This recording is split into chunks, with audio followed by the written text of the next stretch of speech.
Evening, everybody, and welcome to the penultimate recap. Matt's here, perfect timing. Welcome to the show. Looks like we've got some good numbers. Everyone's excited. Everyone wants to see the wheel spin. I've got a very comprehensive sheet from Zord, and it should be a bit bit easier this time because we're going round by round. So. We have an exciting early special feature because we are running a little bit early here, and that is Magnus versus Shamba. We're going to have a quick pop in here, see how our players are doing, and it looks like it's going pretty well for Shamba. He's clearly started with the ball and has managed to knock out the hooligan, which is a very good start. Iron Fez smartly not taking the pitch, and the Lizard sideline is empty, which is a very strange occurrence for Shamba this season. Game audio is a little bit on the quiet side, but don't worry, nothing too much has happened yet. No, we're seeing an exciting Sage dive, and he's in! Oh no, he failed the armor roll. Oh, that would have been so sick if that had worked. We could have seen the Super Skink die live on air. Respect to Magnus for making a big time. This guy does not have stunty. That was a 5+. He just chucks. And now he kind of has to stand there and take his punishment on this next turn. Magnus is probably a bit stun locked by the fact that he did the hard pass and then couldn't break a Skink's armor. Pretty shocking. But then again, it is an armor 10+ Skink, so it's actually quite a difficult check, at least for a chainsaw. McSwiss, hello. Basti, hello. Matty is here. And I think we're about to see this Iron Kinder is about to get rolled up. No bomb thrown, because we didn't want to get rid of our own chainsaw. And yep, here comes Pain, with a capital P. Any random hero is here. Flaming McSwiss. Those two are going to have to get a room at some point. We're going to go for the surf with the ball carrier. Look at this from Shamba. No nonsense. Because these trolls don't have break tackle. We're a little bit at the mercy of the bomb here. That will do it. That will get rid of the saw. Zach, hello. #1 G-Man fan. Chin Orin boy. Martin Crawler's here. But we're just watching a chainsaw get pummeled and knocked out. We let it roll. All I'll say is we got 3 bribes, and I don't know who we're planning to bribe if not this guy, but I guess we want to save it for the hooligan if he comes back. And to be fair, by the looks of things, we might need it to keep we might run out of bench here. The Doom Diver exists. Is the Doom Diver a secret weapon? No, it just has sweep. I'm hanging around here because I want to see if I want to see the bomb get thrown. Also, this is like we're getting ahead of the recap here. We're not going to be able to recap this game, so we're doing our recap in advance, and that is we're watching a couple turns of it to see how we go. And all eyes are now on Bomb and Dribblesnot because he has ample opportunity to straight up murder, or at least ruin the career of this ball carrying skink. And there is a goblin standing here ready to pick up the ball. Come on, yeah, and in comes the play. He rolls the pass on a nice 6 there. So it's going to have to be a big time catch from one of these two unlikely heroes. Doesn't go. So we'll go down. Everyone's down, but no one's hurt. So we're going to have to take a jump over check. So it's going to be a jump over. Oh no, actually, first we'll probably get up and blitz with Iron Bill. Well, that doesn't really help. We kind of have to get it. We don't really want to get up and blitz with Iron Jack because it's too risky a roll, considering our reroll situation. Oh yeah, Shamba's probably already streaming it. Oh yeah, that's true. Oh, I just want to see this turn play out and then we'll get on with it. I'm sure Shamba will be in chat commiserating if he somehow manages to lose to the goblins. Come on, we've got 17 people here. Maybe 13 of them are real people, and we kind of want to see if the goblins can make a move here. I think there's a good outs because we can jump over. It's a 3-3. Oh, we are taking the riskier play. Get rewarded. I think that's not a stand firmer, so we can just walk it on in. So it's going to be a 3-4, 3-3-4, and then we potato it downfield, and Shamba's going to struggle. Notice how I'm tanking my viewership by setting up a really exciting match, and you can go and watch that on Shamba's stream if he's streaming, and we'll go on with the recap. You might be thinking of standing up with Iron Bill and then throwing Iron Chob 2 in the vicinity as well. Because sometimes he lands. Nope, we're going straight in. We get the pickup. And we're stun locked on the pickup. We were kind of having to expect to use a reroll there, but we don't have to. We make it through. We make the catch. Now this is the hardest check. It's a coin flip. All the goblin coaches out there wanting it to be heads. We're thinking about using one of our one-turn rerolls, and we try it. Oh, we reroll another 3. That's a real shame. And that's one less chance for the throw teammate to work with the Doom Diver at the end of the drive. But let's go back here, because we're not here to watch. We're here to recap, as it were. Let's go to Rebel. Let's go to competitions. Not my one. Join a competition. There we go. Right. Let's go from the top, shall we? Where is the top? G-Man Prem 3A. Yeah, let's have a look here, shall we? And how did it go, Jed? Unsurprisingly, 3-0-0. Outcast behind, then Brain Lord, and then poor old Medicine Dan. I've been hyping these Wood Elves all season, and I think they've had their backs broken in here with 3 back-to-back losses. 2-1 ground down by the Underworld, lost the Elf off to the Armor 10 Blitzers, and then another 2-1 grind down by Jed. Beelzebub is alive and well, as is Loki the second, but it turns out that's just not enough when you get to the bleeding edge of G-Man Premier. The Agi 1+ War Dancer and Friends doesn't cut the mustard. Colour me shocked. I think in a lot of leagues across the planet, certainly most casual leagues, this piece would be banned or would be Super Bowl winning. But unfortunately, it's been about, I don't know, 10 years since Blood Bowl 2 came out, and the people who are left playing are pretty nerdy. And apparently this doesn't quite do it. So unfortunate for Medicine Dan. A rough 3 weeks. But they hopefully will still be in with a shout. You're always in with a shout with Elves, because you can always just run up the score in a couple of games if you get a bit lucky. And the thing with all the draws is that there's a lot of teams that have very poor goal difference. So try our best. Let's go up the list. Then we have the other Elves here, the Sit Down Boys, and they're okay. Fortunately, this is just a passing bust and an MNG on Jupiter Masood. So they'll be okay, but missing the Mighty Blow is a bit of a frustrating one. Vladimir Cosmos still alive, still kicking, as is Mr. No Reroll. But as you can see, he's lost a couple pieces here. I think there was a thrower here at the start of the season, as well as David. But David has made it to Blodge. Blodge leader, very respectable.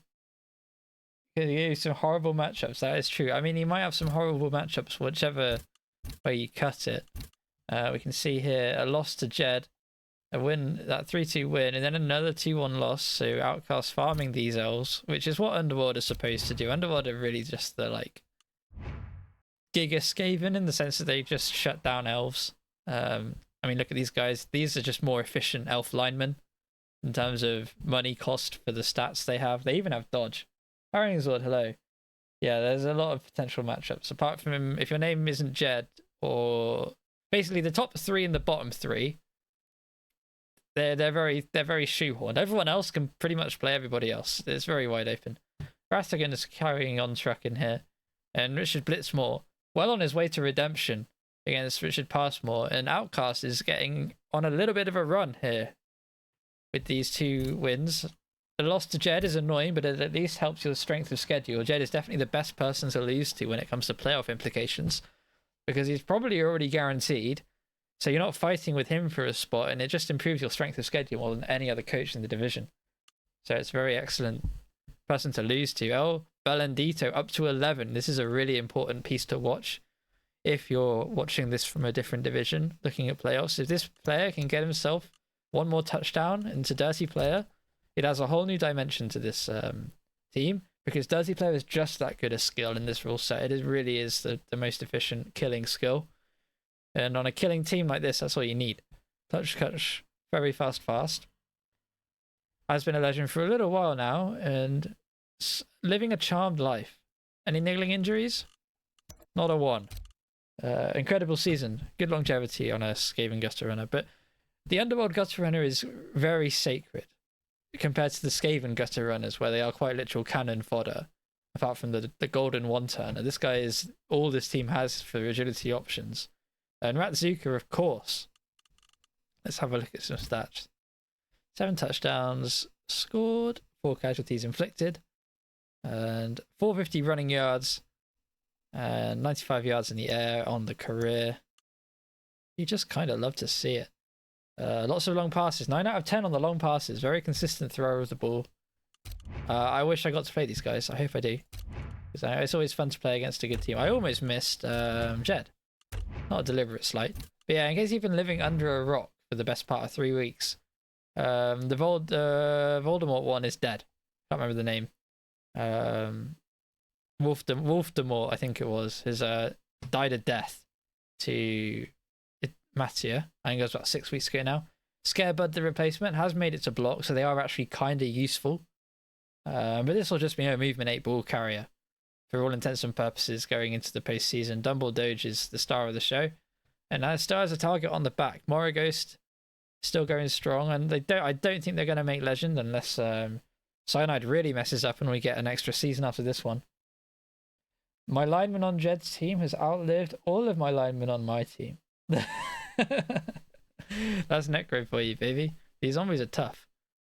Winter's Dark Elf Blitzer, the linchpin, has to be said.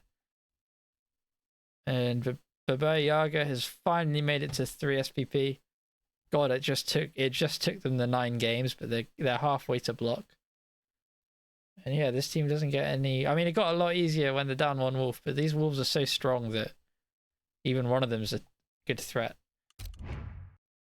And Jed knows how to play the game, so always a tough opponent. 3-0-0 and probably safe for the playoffs, regardless of format. But you can he'd have to if he loses 3 in a row, anything can happen. But that hasn't happened very often. And we'll move now to 3B, and we can see that it is Bob on top, followed by Chude, Pants of the Gods.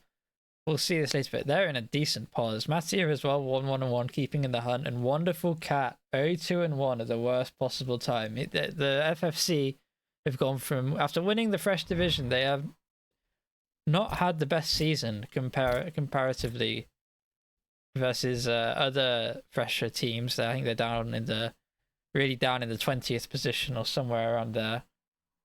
As you can see, it's very much a 2-season Chaos team. He's lost a blocker. Mohammed was a really big part of this team. The main strength of this team was the core of chosen blockers that were really in a really good position for a 1-season team. I wanted to push for a 2-1. Did some risky dodges that paid off to stop me. That is always a tilter, which is a shame. We got the result of that one. That one, for reference, would have been the 1-1 versus FFC. Yep. Yeah, it's always frustrating when the Chaos team with no... Well, this is an Agi piece, but there's not much agility here on the Chaos team. So it's always frustrating when when those are the pieces doing the dodges. But yeah, rip to Mohammed. Serious loss for this team in the last match. And one that will definitely be missed. Well, though not for very long. Caprotti still is alive. Paidutsi is still going strong. And Osama, these 3 are the kings here. Those 3 won him a division last season. And he can still win games, even though they're down below. Mattia going up. We've got very necromantic necros. A very honest and fair necro team, I say, looking at the movement 9 wolf. Yikes. That's a 1-turning threat, really, once it gets a sidestep. Although it is actually 3+, so you can't get too excited about it. No guard on the flesh columns. Very aggro play here.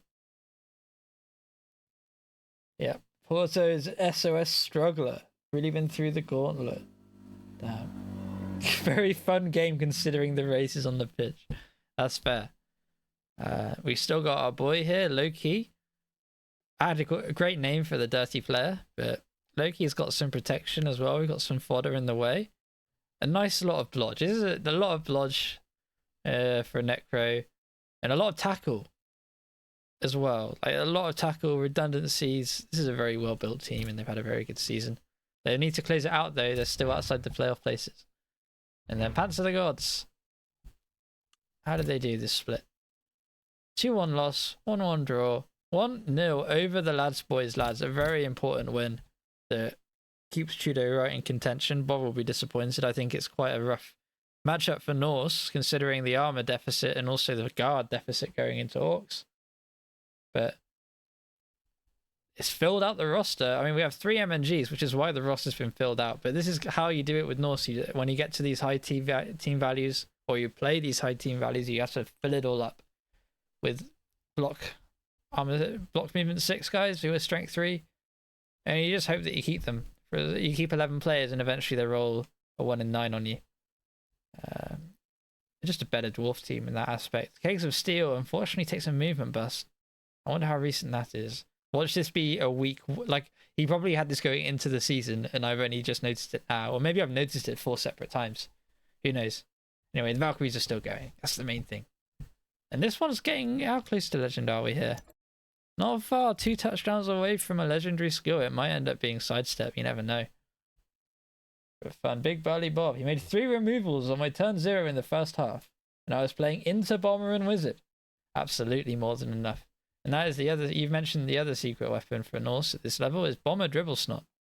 Sorry, Cindy. I think it's Cindy Pie Whistle. Yeah, Cindy Pie Whistle is an incredible player for 50k. Any bomb thrower in this league where there's tons and tons of bash, it is rough. Yeah. 14 dice to knock a ball carrier over. Oh, okay. Suggesting that Tudor got away with one there, giving up 14 dice on the ball. I say got away with one. It was a 1-0 win. So Bob claims a dicing. Sounds like he's got a case. Let's look at the boys. And an armor bust. Deary me. An MNG blitzer. I do like how people have this habit of dropping their MNGs to the bottom of the screen. Very organized. I am not that organized by any stretch. So mad respect, Patrick. Will sit out a very important next game. -1 blitzer. Always a bit spooky, especially when the thrower's not got a movement up. Lacking movement. Source in the chat. Hello there. He's scouting. I was about to say scouting for girls. He's scouting for playoff opponents. No for creativity.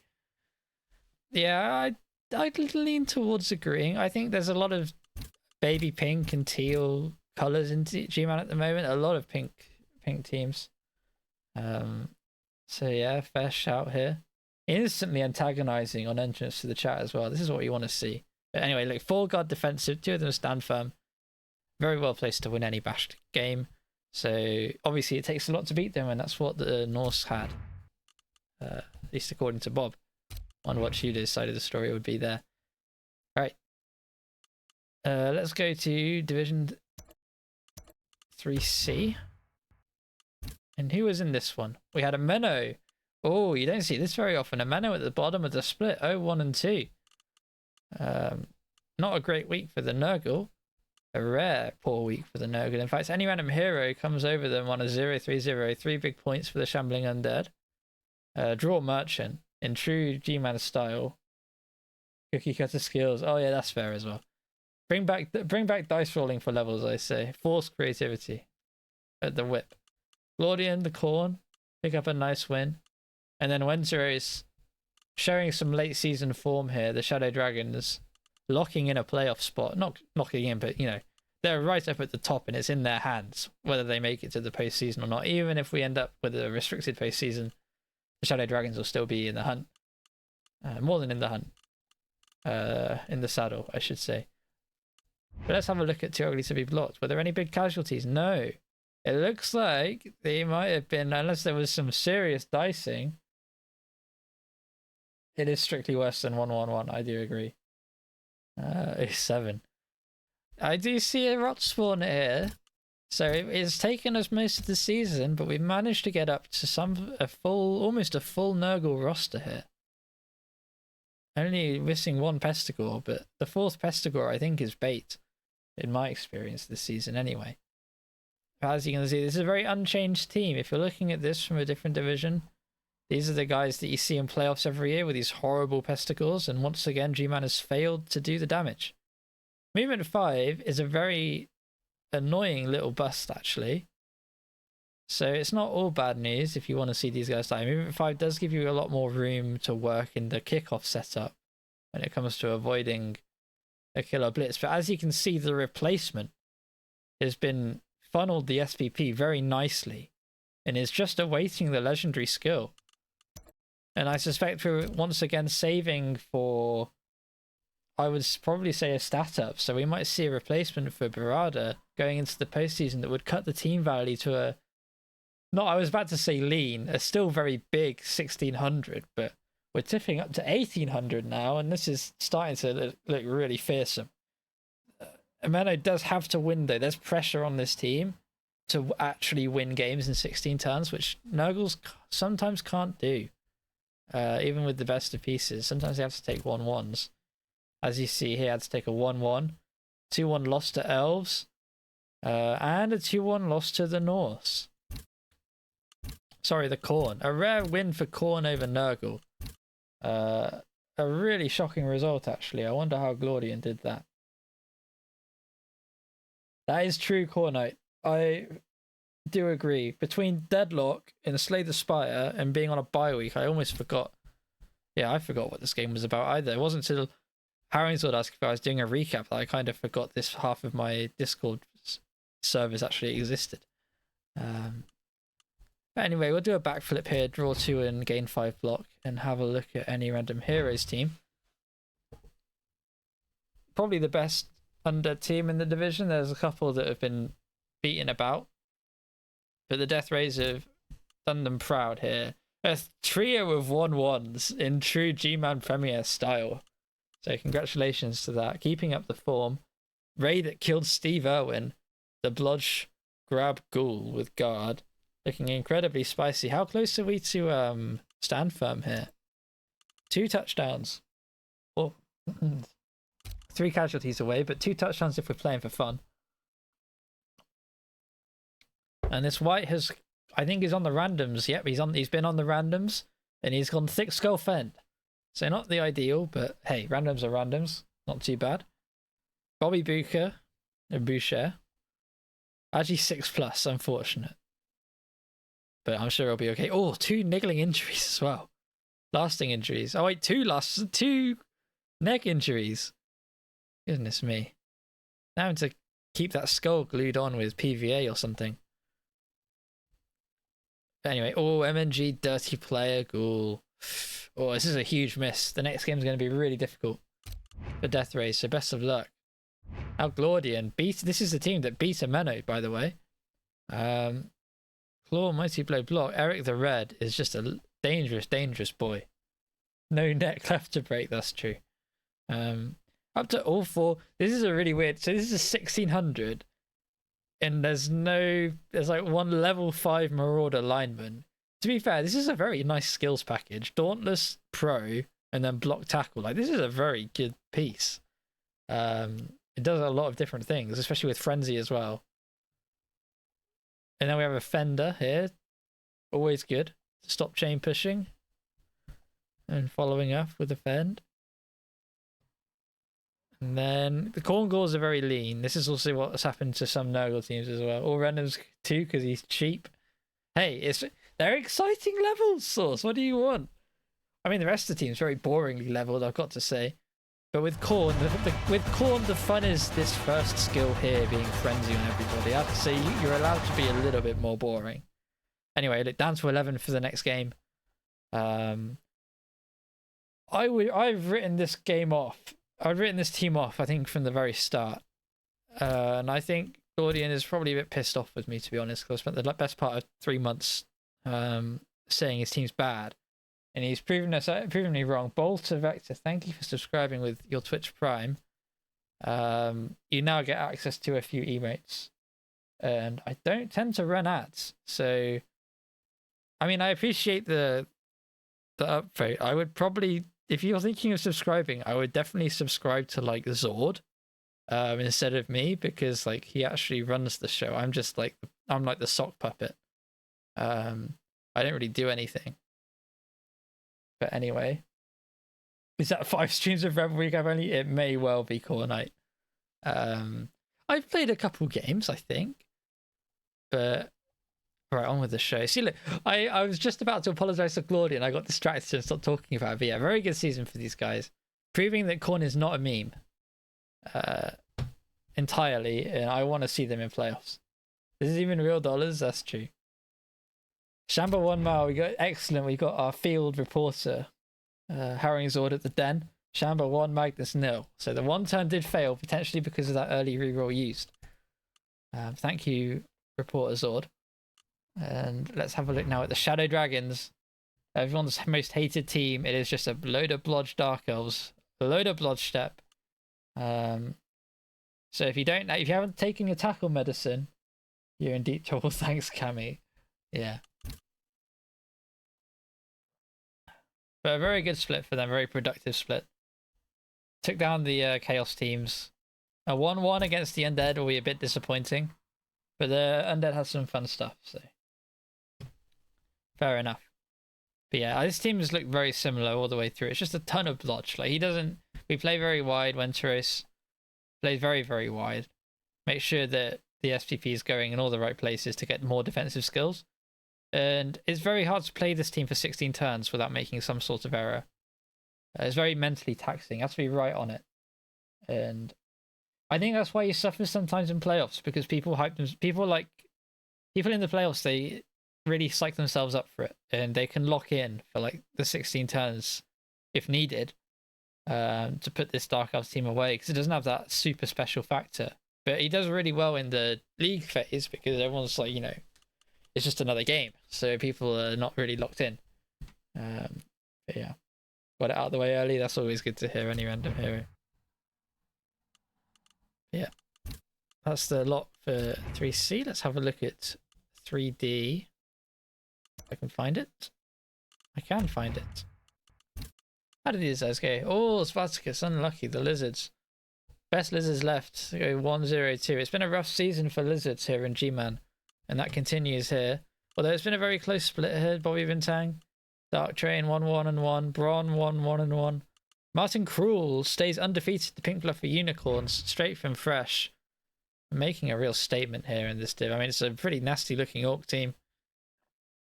Has the bench to spare. I'm glad that I've been sacked because I'm not part of the family. And we've got the family pets taking the LOS hits, I suspect, on defense.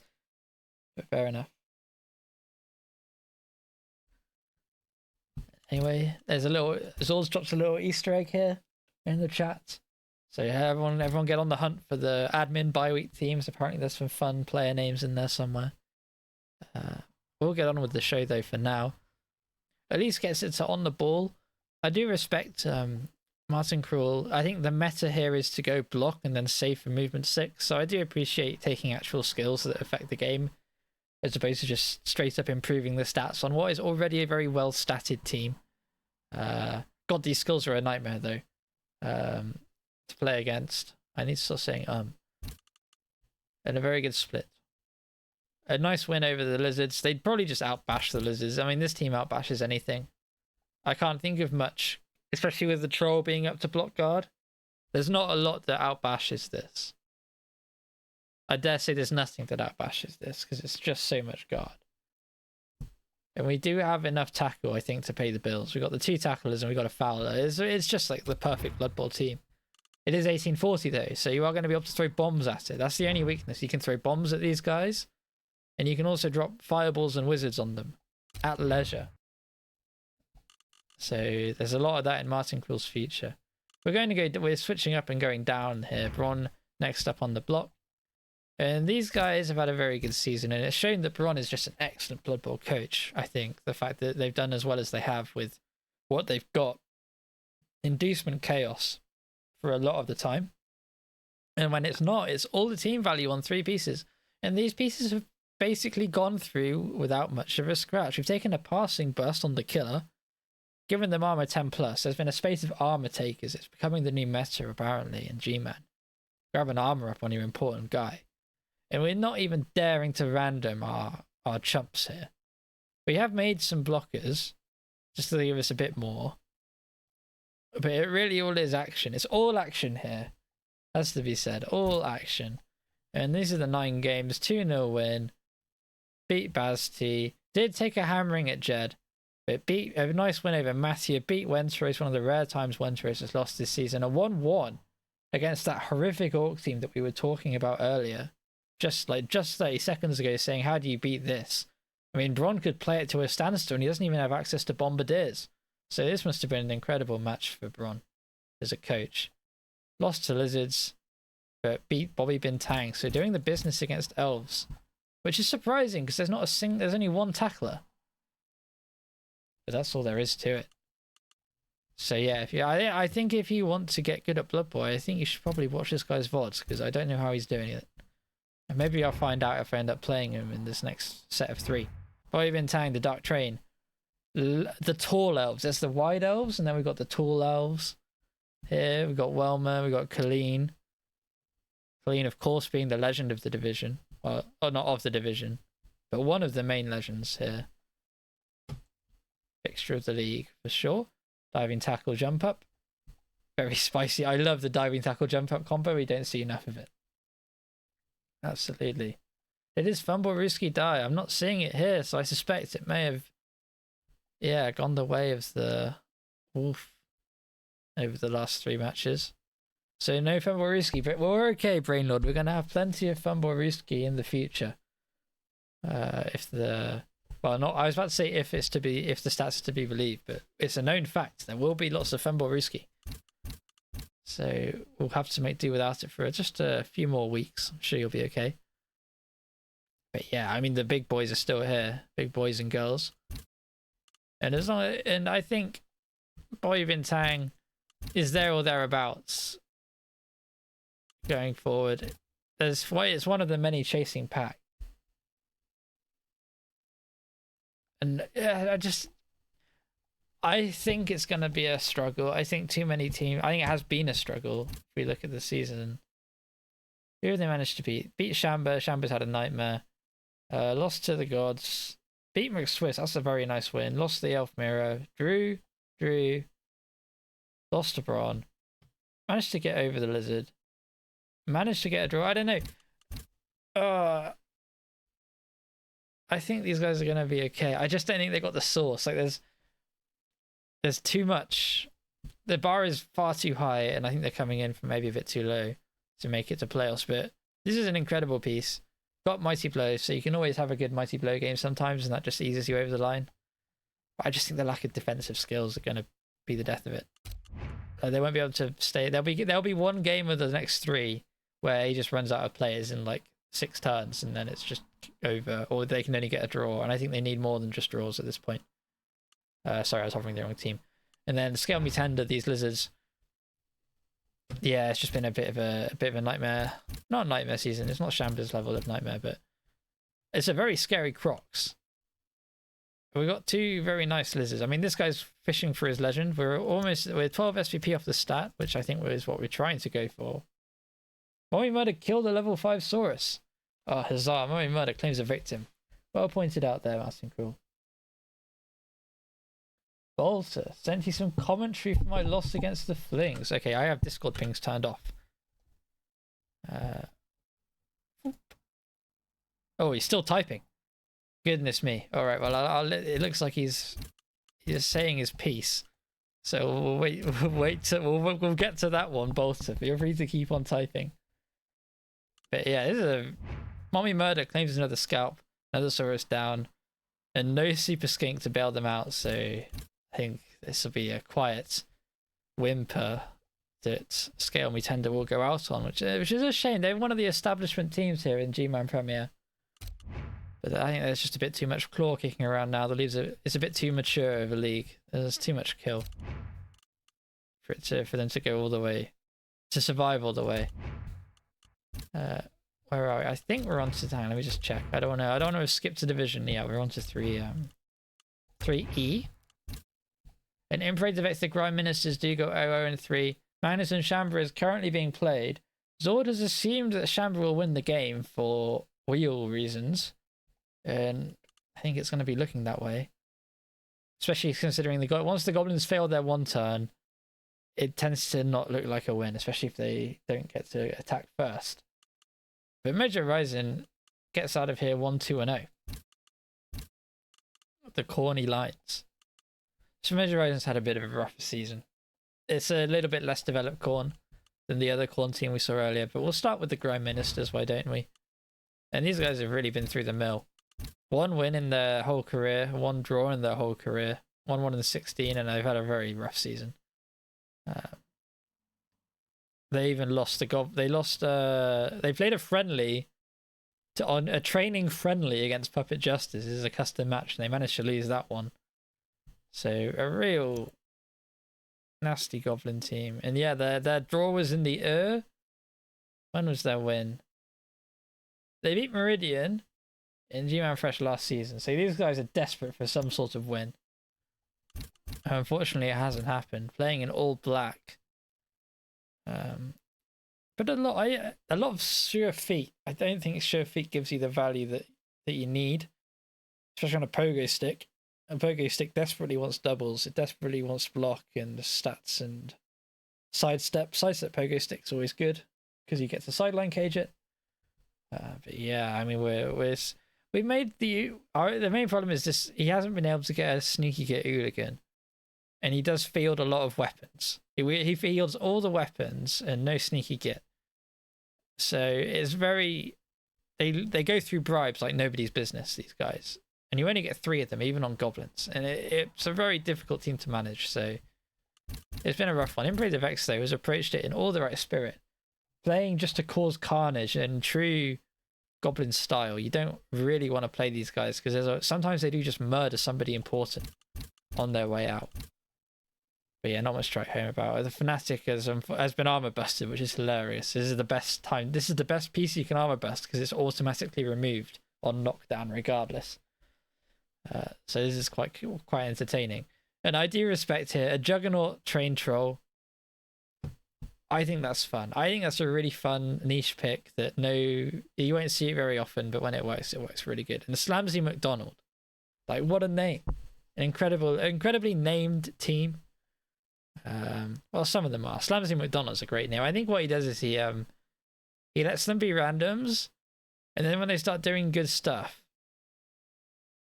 Oh no, I remember now. At one point, these were all named prime ministers, but there's been such strong attrition that we're down to 1, 2, 3, 4.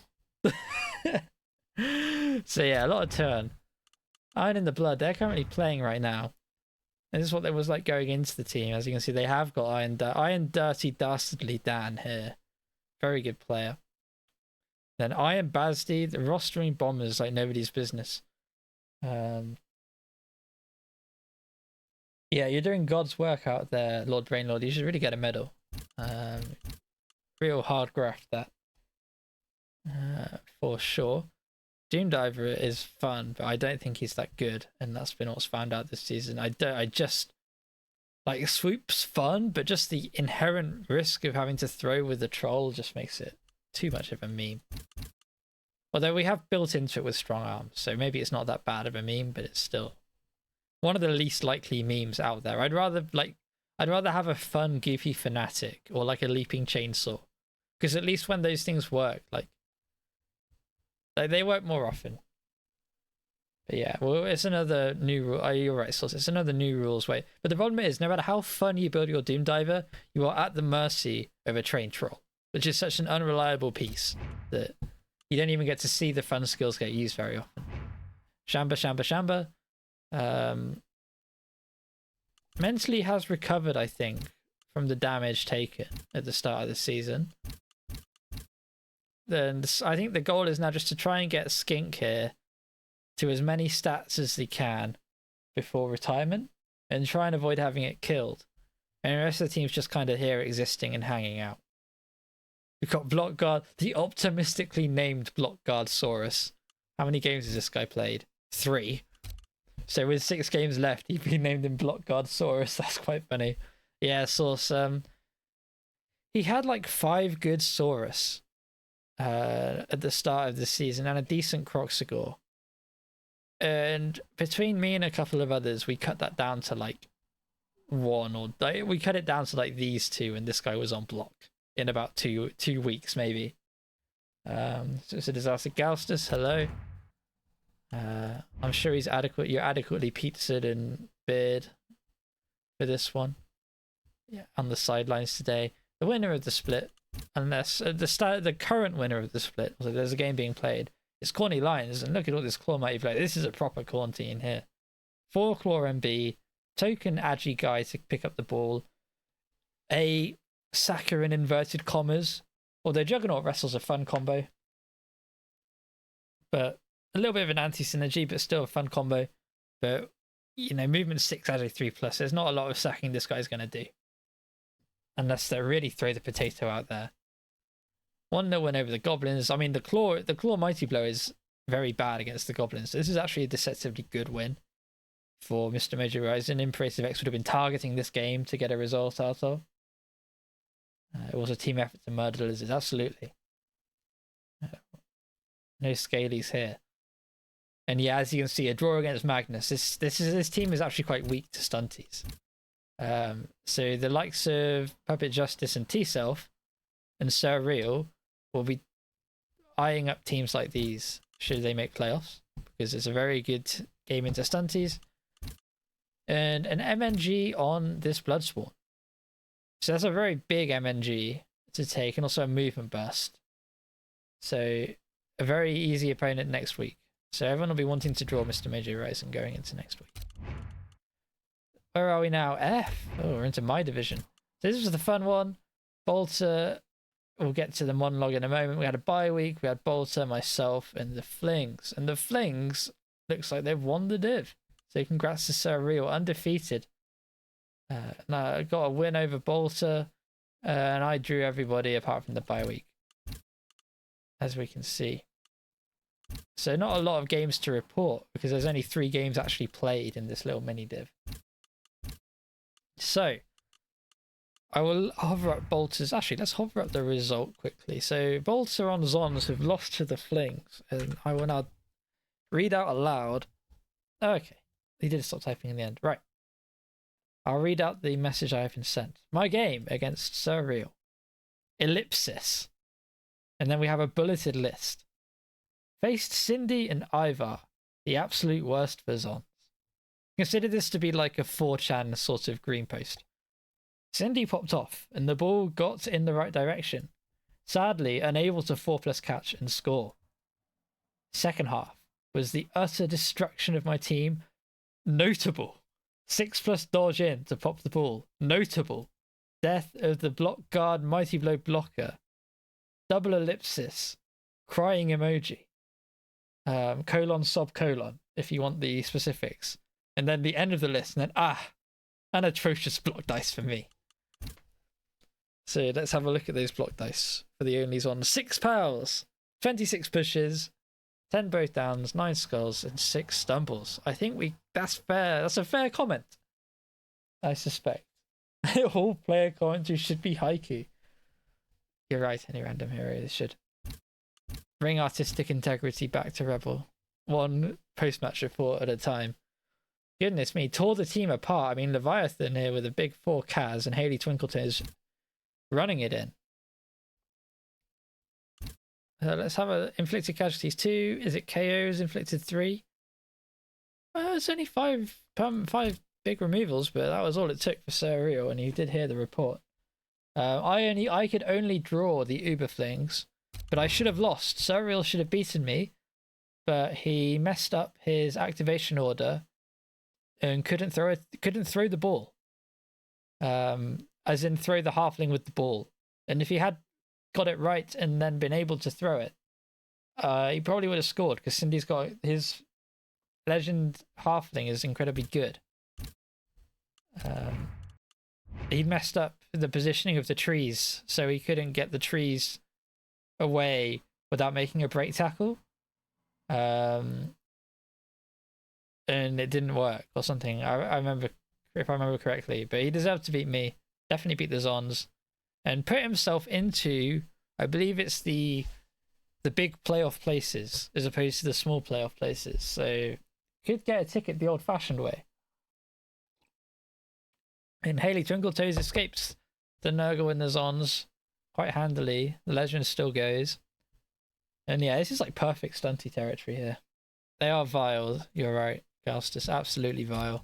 Speaking of vile, a Nurgle team. And do I have levels? I do have levels. We can level my team right here. Put a level on Vegas. I random misline, and I got Prehensile Tail and Big Hand. The Big Hand I'm kind of ignoring. Prehensile Tail will be fun. I'll try and put Diving Tackle on it if I get the SPP. Absolutely sauce. I'm down to 2 Rotters, unfortunately. I think I sacked them to get a good MVP. I'm not going to lie. If I remember correctly, that's what I was thinking. And my bloaters have leveled a bit. I've got 3 guard now. I went Mighty Bloater here instead of something fun because I wanted a bit more damage. My killer is starting to soak SVP a bit annoyingly. And unfortunately, 400 years. It's taking 400 years to earn any SPP. Yeah, not great. Should I level? The try-hard thing to do is save for movement 7. Or save for dodge. Are there any good mutation? I should probably take a mutation here. Yeah, I will. I'll take extra hands, I think. Or extra arms. There we go. Deja Cat now has an extra hand. Although we won't see that on the model because Cyanide decided to make a cooking game instead of Blood Bowl 3. Which is their right. Bolter finally had to go. We have 2 rookie blockers here, unfortunately. I think, yeah, the big blocker died, as he said. And these Amazon blockers are like the huge big part of the team. And if I'll bring up the message, a quick reminder: it was a block guard and mighty blow blocker that died. Does it even matter? Or existential dread? I couldn't tell either or. Both on 0 SVP. A disastrous loss and could well be the end of the season for only Zons because these pieces are everything in the Bash matchups. And in general, just strength 4 on a human team is incredibly good. Strength up on the thrower, strength 4 thrower to try and fight back with. But most importantly, 2 MNGs on Amazon is always rough, especially when it's one of your Mighty Blow tackles. Down to 11 on an armor 7 plus, armor 8 plus team is always a disaster, so good luck, Bolter. I think he's going to need it. Let's now look at 3G. And we will see that the Knights, it's all about the Knights, baby. They top it up. 2-0-1. Gaustus 0-2-1. Winless in the div. Bopnot, Confused Knaves, and Core Knight share honours at 1-1-1. But it's all about the Knights. The Knights are in the hunt, baby. The Baron could make it to the big time once again. Wait, has he ever been to playoffs? I'd like to think he has. Or maybe he's like the... God, what's the guy's name? Dimitri Payet of G-Man Premier, in the sense that he's an incredible player stuck on a mediocre team and will not see much international play. The Knaves beat me convincingly. Oh dear. Bit of a disaster. 2-0 over Bopnot as well. A 0-0 draw here between the 2 Bash teams. A 1-1 draw here. Corknight did manage to get one over Zord, a 2-1 grind. And Bopnot could be Corknight.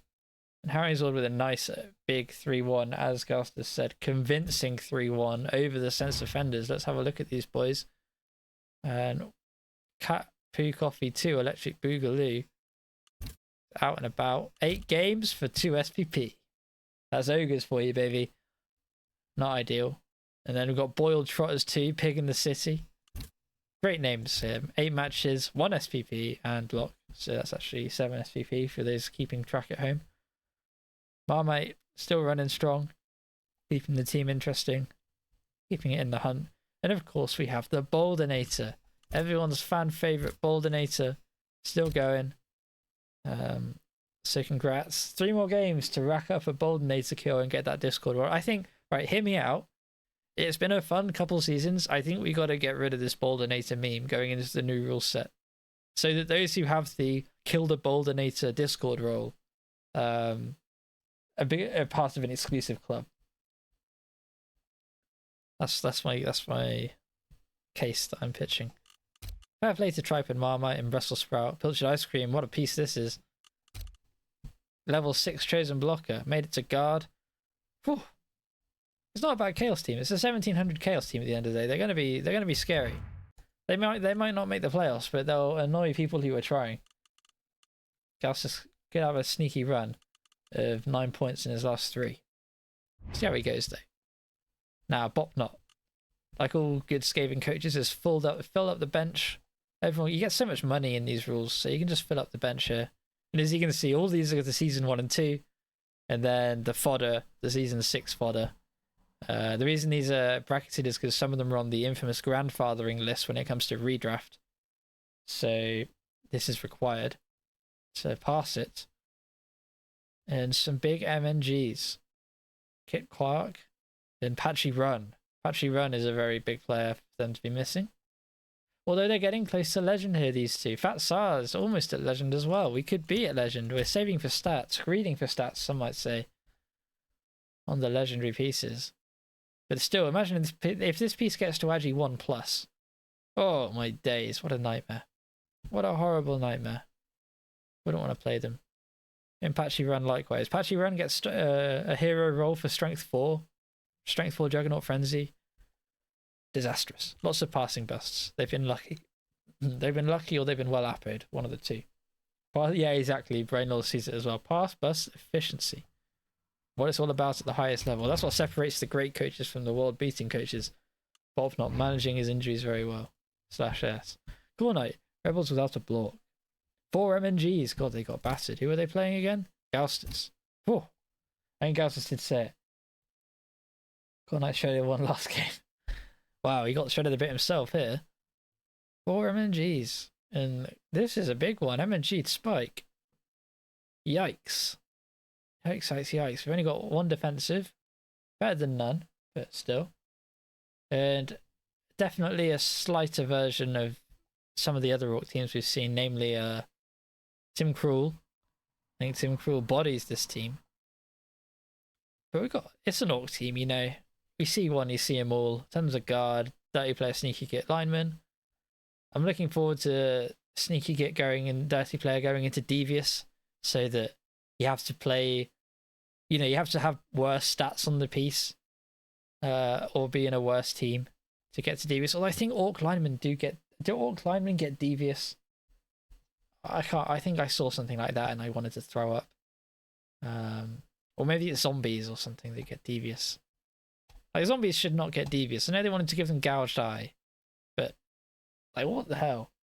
Okay, good, they don't. Yeah, so that's a nice balance change for me. Make them, if you want to run a devious player with dirty player sneaky git, you're gonna have to make them a stunty or make them be weak so they can at least get removed. Because there's nothing worse than going up against this guy and trying to kill him, but he's armor 10+, so nightmare. Anyway, 1-1-on-1. Main event though is, of course, it's all about the Knights. You might be guessing that I'm a Mets fan at this point, and you wouldn't be too far wrong. My son is also named Bort, picks up an unfortunate armor bust, but stays in the team. Maybe just a lucky charm at this point. Magnus. Shambo 1-1-0. Thank you, Magnus. Hot off the presses. My condolences. We watched the dive with the chainsaw. We watched the bomb throw as well, and the attempt to pick up into handoff. A heroic play, and I think the correct play. Very unfortunate that didn't come off. Although I will say, you got a bit lucky with that 5+ dodge, but it was a real shame to see the 5+ dodge in and then not kill the skink. Bit of an anticlimax, but welcome in.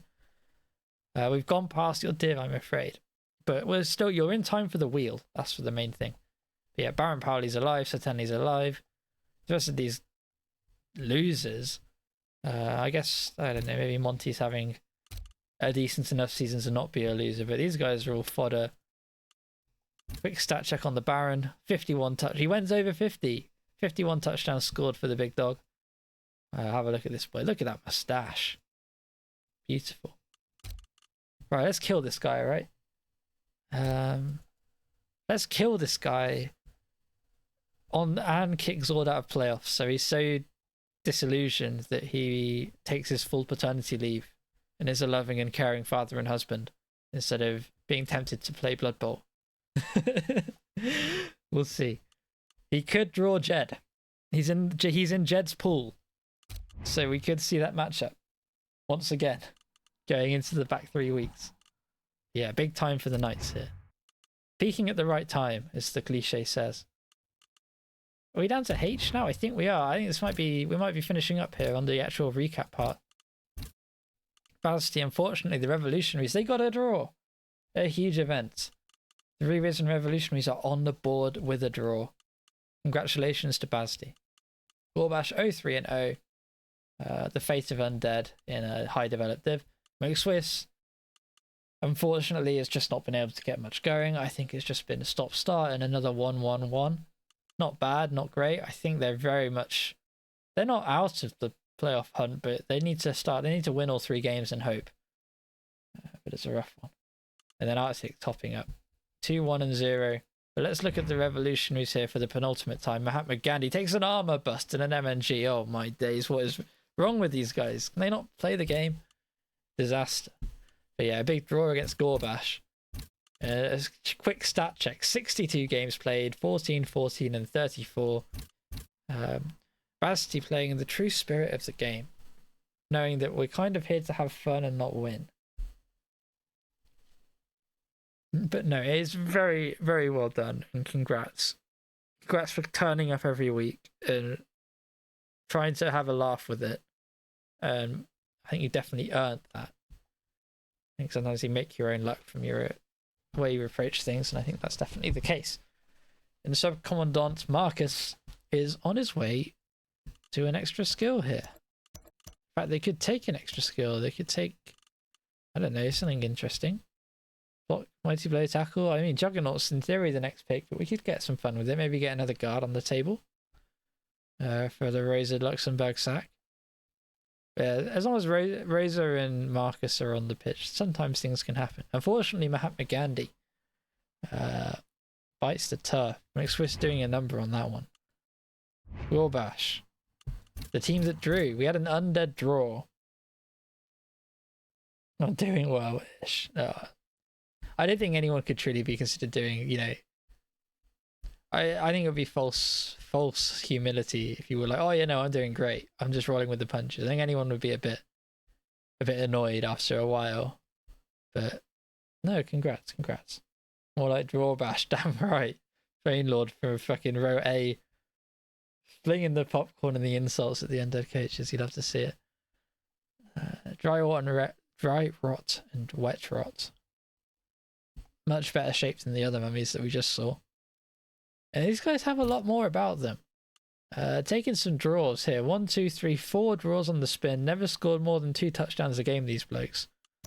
Yeah, when was the last time he scored more than 1 touchdown? Here. In the year, the first game of the against Darth Noir. That was last year, probably.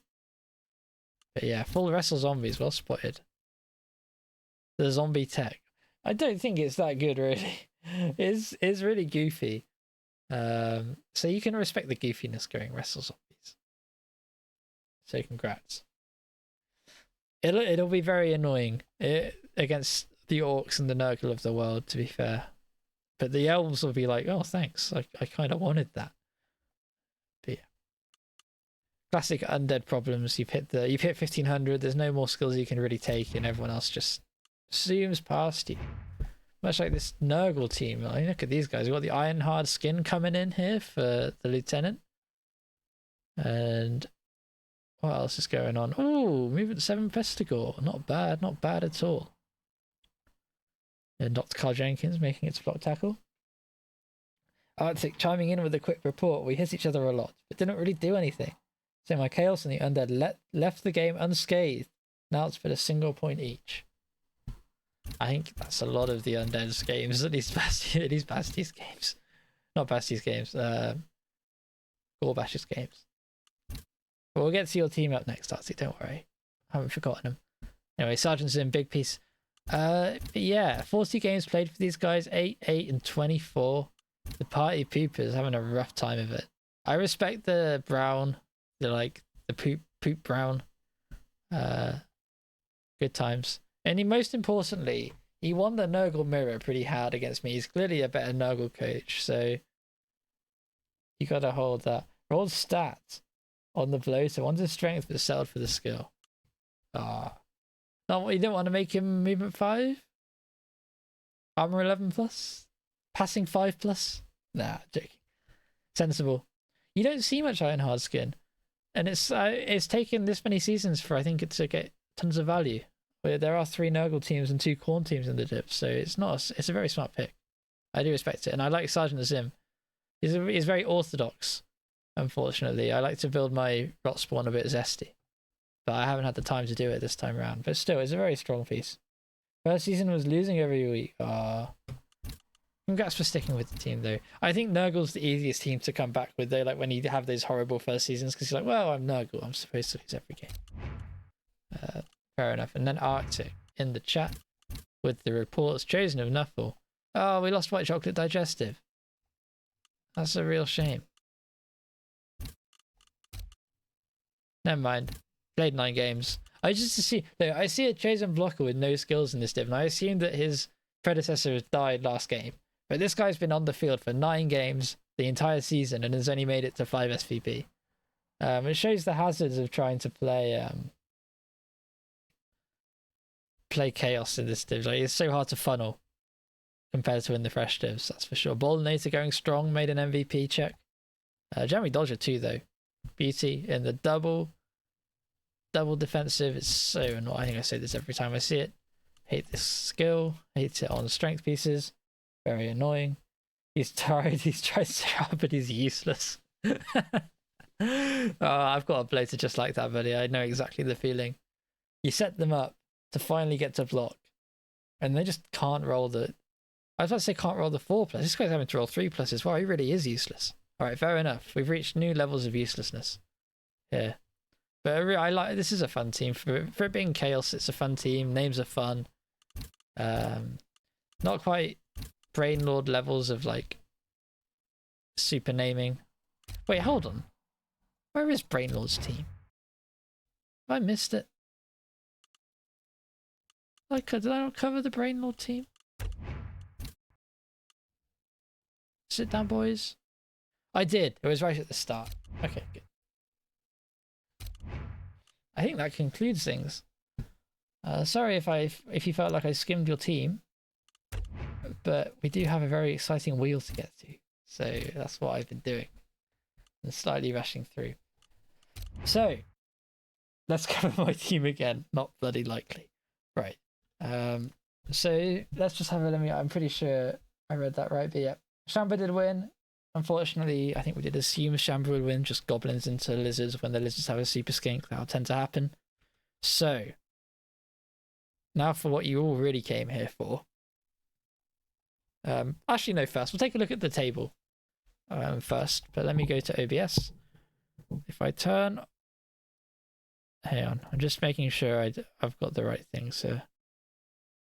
So that, I want that here, and then turn off game capture. Why can we now not see... Is it this? It is! Alright. So, we're having a quick look at the league table. And this is where I hate the fact that my chat is in white. Okay, it's fine. If you're on the VOD, my apologies. I'm sure those guys won't say anything too interesting. Okay, this is the current standings. We have Jed up on 21.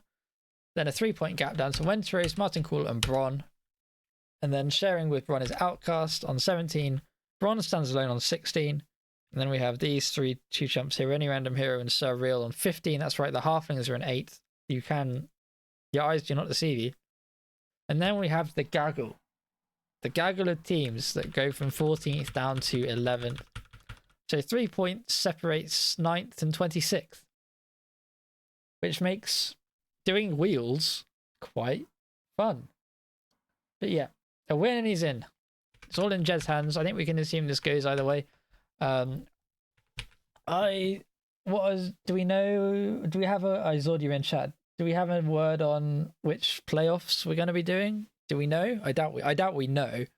What's the vibes like though? Do we know the vibes? Is it going to be we're going to need 32?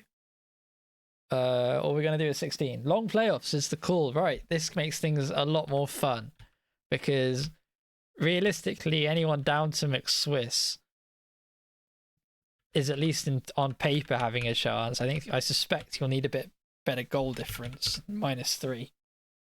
We're going to gamble that Cyanide will be late.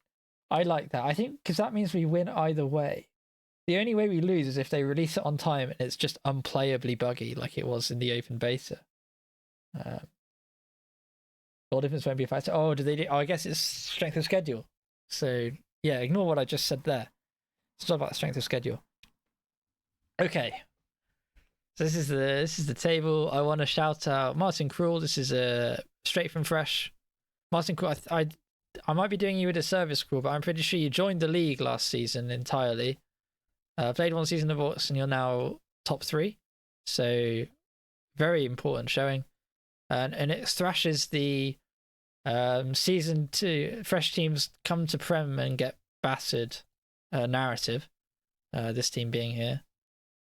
And then Halflings in the playoffs, potentially. Mattia in 11th. Had a very strong start. I'm rooting for Mattia. I think I've said this about 7 times. And I'm in 12th. Zord's in 13th. That's kind of cool. That's going to be fun. I don't think I've ever played Zord. It'd be cool if I finish above him. And Menno, 18th. That's rare to see. Although he's 1 game off of playoffs, right? He's still in the hunt.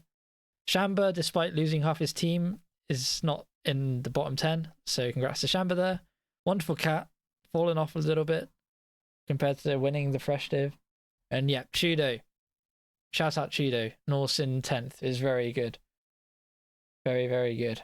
And yeah, we'll have another look here. Wonderful Cat strength of schedule, 1.63. That's a lot higher than everybody around him. How many of the current top 8 will qualify? That is a very good question, Sword. I think... Oh, very good question. I think it's safe to say these guys probably will. I think anyone from Bron down might not go. I kind of want Bron to go to make a mockery of the predictions because I don't think anybody predicted him anywhere above like 18th. So I guess maybe Bob goes because he's got MNGs and he's going to struggle next game and he might enter some sort of spiral. My question to you, Zod, is who in the chasing pack do you think is going to make it in? Because everyone knows what they're doing. But anyway, right. What will I do now? I have 2 wheels. We're going double wheels, guys. So how this works is, let me pull up my cheat sheet that Zord has helpfully provided. So we do this round by round now.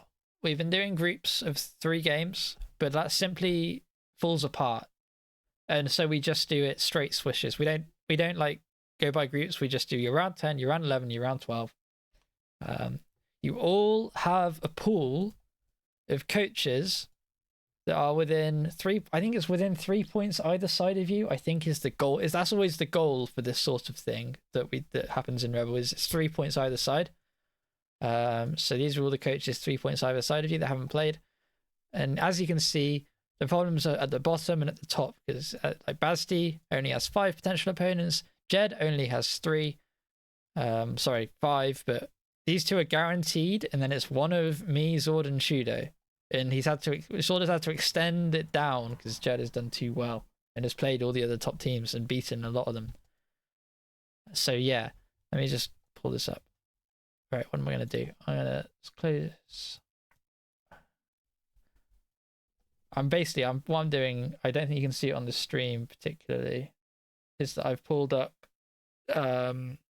Discord half and half with the stuff, so that I can follow Zord's instructions. Holy cow, it's complicated. It's actually not as complicated as the previous weeks we've done, I would say, because we get to go round by round, and it means we can be really granular with it and get it right. So let's take all these names. Okay, now Control C. No, that doesn't work. We put them all in here. Oh, that's not worked. Okay, do it. Do it like this then. Names for the wheel.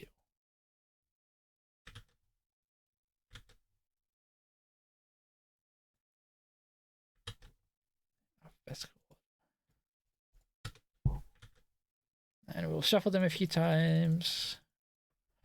So, for each week, we'll start with round 10 basically, and we will pull someone to go on the left out of this wheel. And then, once we've pulled somebody to go on the left, we will look down here to the opponent pool, grab these names, put them in the second wheel, and spin that wheel for their opponent. And then once we've done that, we're going to go through the draw spreadsheet and delete the 2 players from each other's pool. And Zord has set it up, I think, so we get fancy highlights. I believe once these squares get filled up, names will start to be highlighted in red.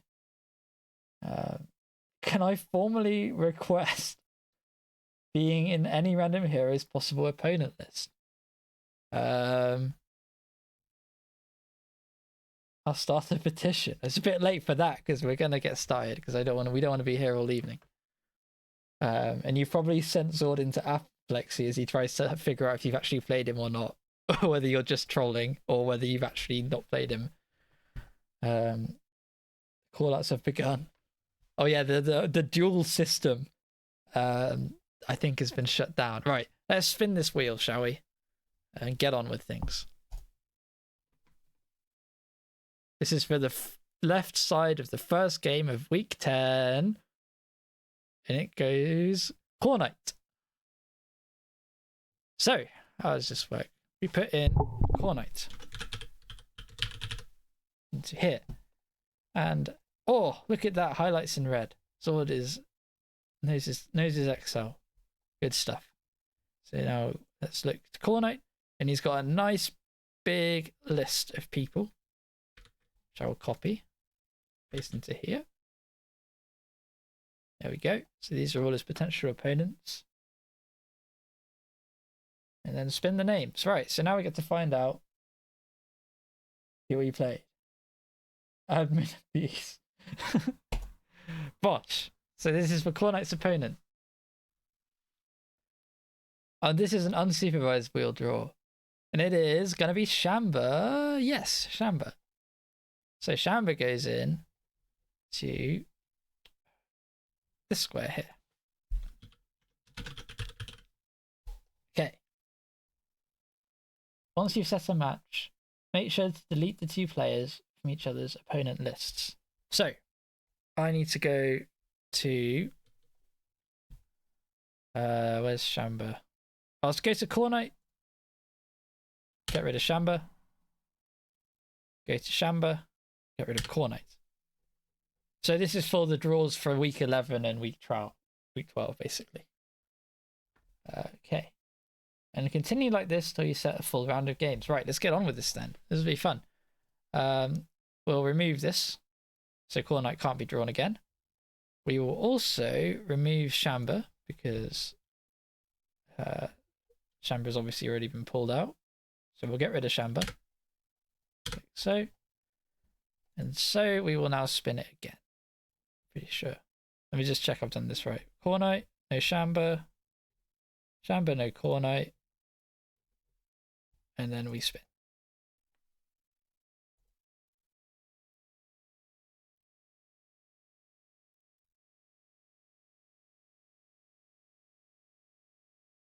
Bob.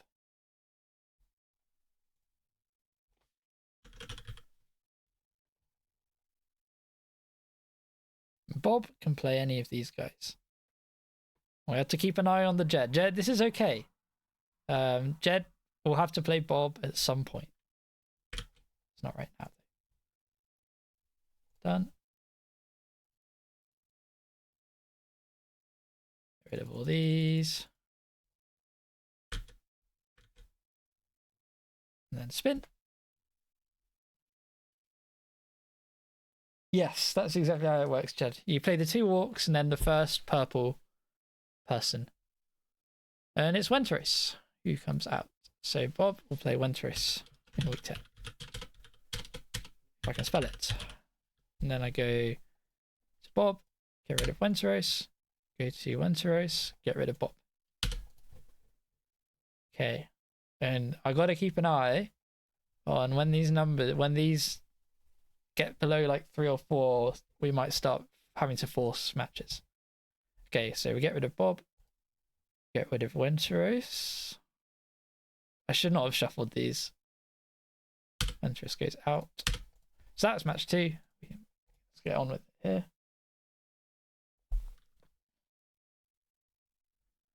Unfortunately not, Jed. Spartacus comes out of the hat next. Spartacus. Where is Spartacus? So, Control C. Pick a wheel. Done. I know I've only taken the top half of the names, don't worry. Okay, back.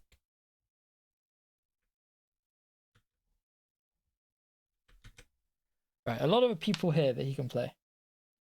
So let's find out who it is.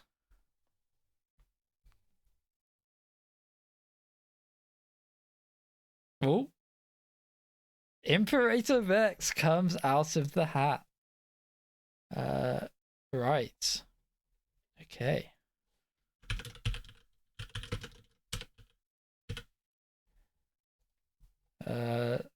That's got to keep an eye on Basti here and Martin Krul because they're low on the potential opponents and we've just lost one of them, so we're gonna have to start thinking. Anyway, where were I? So Imperator Vex can't play Spartacus. Spartacus can't play Imperator Vex. Spartacus has one of the longest lists, I think, of everybody. Zord is spectating this. He's ready to step in and edit the sheet should the need arise. Thank you very much, Sword. So I get rid of Spartacus, and then I get rid of Imperator Vex. So they've been pulled out. Don't have to worry about this wheel. And then I hit the spin button. You're doing great, sweetie. Oh, stop it, babe. We hit out Medicine Dan to start the next one.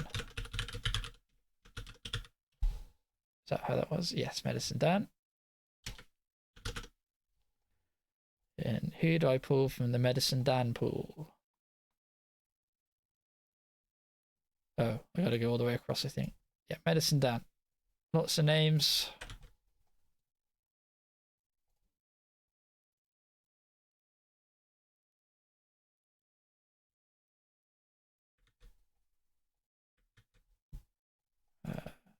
And then we take these 4 as well. Put them in here. Let's find out who they play. This is Medicine Dan's opponent. And it is not me. It is Mattia. Mattia Medicine Dan. Exciting game, that one. Oh, they're all exciting games, but that's like a really big one. Playoff implications. Mattia V96. Get rid of Steam. Get rid of Discord. V96. Okay. So Medicine Dan. We lose Mattia. Mattia. We lose Medicine Dan. Wait. Medicine Dan? Medicine Dan was not on Mattia's playlist. But Mattia's in Medicine Dan's playlist? Is that just like a honest mistake, Zord? Or do we need to look at that again? Or maybe am I missing it?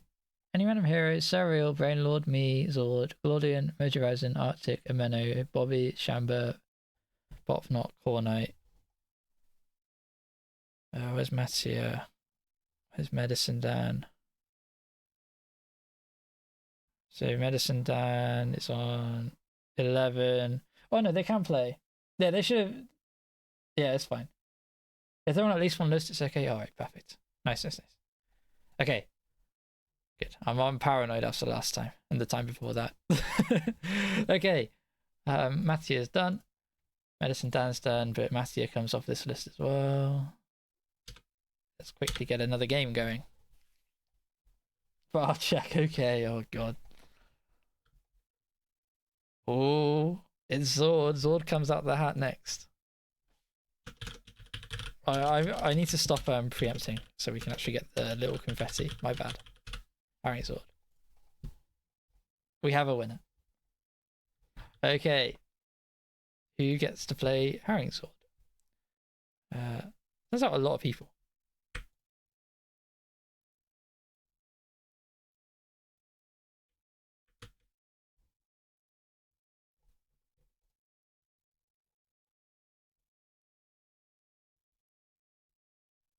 Okay. So if Jed comes out here, I think we take a quick break. Or, well, we get rid of the purple names for Jed if he comes out here. But it might not be Jed. It could be any of these people. Sword in the chat. It's not me. It's going to be Bron. Zord will play the Bron Chaos. Probably one of the better matchups.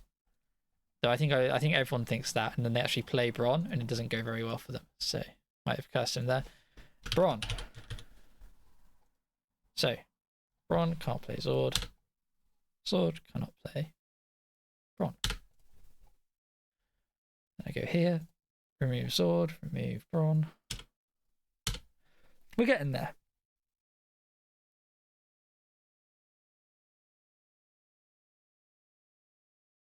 Needs a reroll. Damn, Zord, did we rig it? Okay, great. Fine. Let's get these back in place. Zord.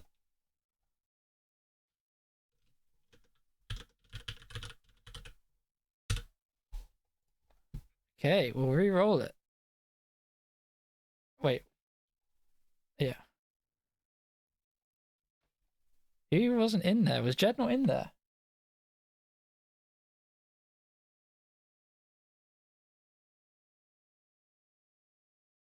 Yeah, no, don't worry about it, Sword. Like, it's fine. This is what people come here for the re-rolls, technicalities.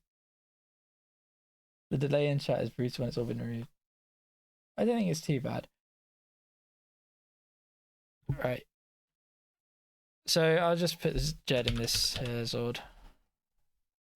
That was all that was different, right? Just Jed not being potentially pulled. I even talked about it. And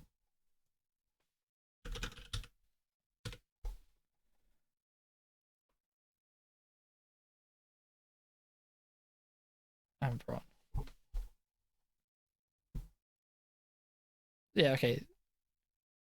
Zord's got it. I mean, yeah, get rid of. Oh. Is Bron on this list? Okay, Bron's on the list. Jed is on the list.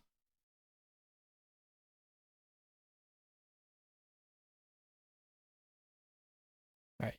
I think we got it. I'm good to re-roll this, right?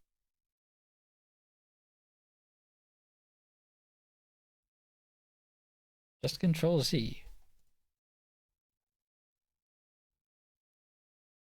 What? Control Z this? But does that not just cut them out of the spreadsheet? Or maybe I'm being dumb.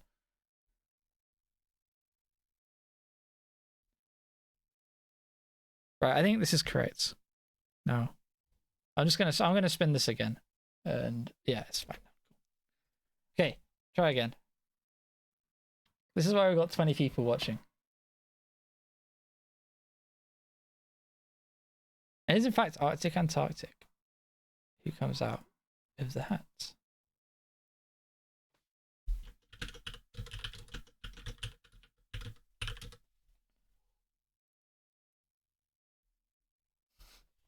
Okay, list check time. Yep, there's 2 Herring Zords here now. So if we get rid of one of them. Right, Herring Zord. No, Arctic. And Harrying Zord goes. Harrying Zord. Arctic goes. Okay. I met Arctic at tabletop on the weekend. Had a good time. Oh, nice. Okay. Right, Wheel of Names. Okay. We pulled the bye week out next. But that was a bad draw because it had the wrong players in, so ignore this. Definitely ignore this. Ron needs to come back in here.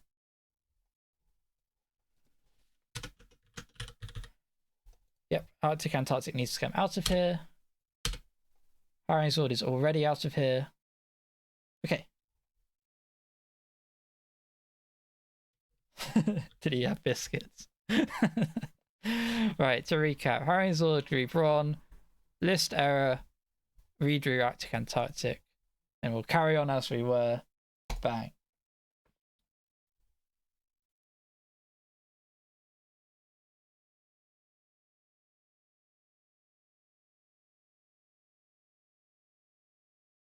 Gorbash.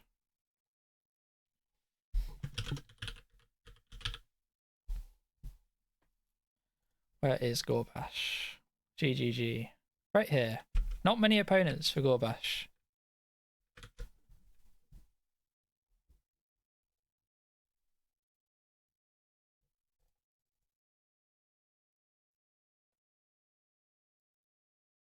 It's a very small list. Wonderful Cat, Bolter, Shamba, or Magnus. These are the only opponents. So I'll spin for that now.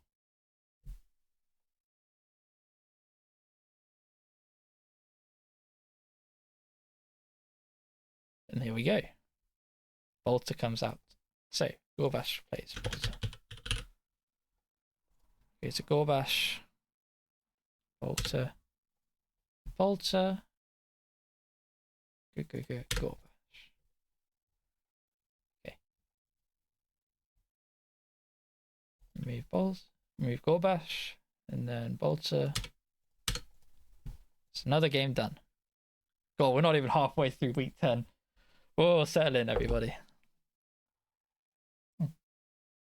I'm slowing down as well, like a little bit, just so I give chat a chance to yell at me if there's errors. But I think we're doing okay. It was just the inputs. Okay, now Bobby Bintang comes out. Halfway down the bracket now, Bobby Bintang. I'll play all of these people this week. Also, I'm very sorry, Jed. I did look at you say Control edit, but I don't know what that does. So I'm too stupid. I'm just copy pasting. I'm very sorry. This is what, a round 1 draw or 3. Dozzie's undo. Oh, okay. Oh god. Yeah, no, you're right. I could have just Control Z'd. Sorry, Jed.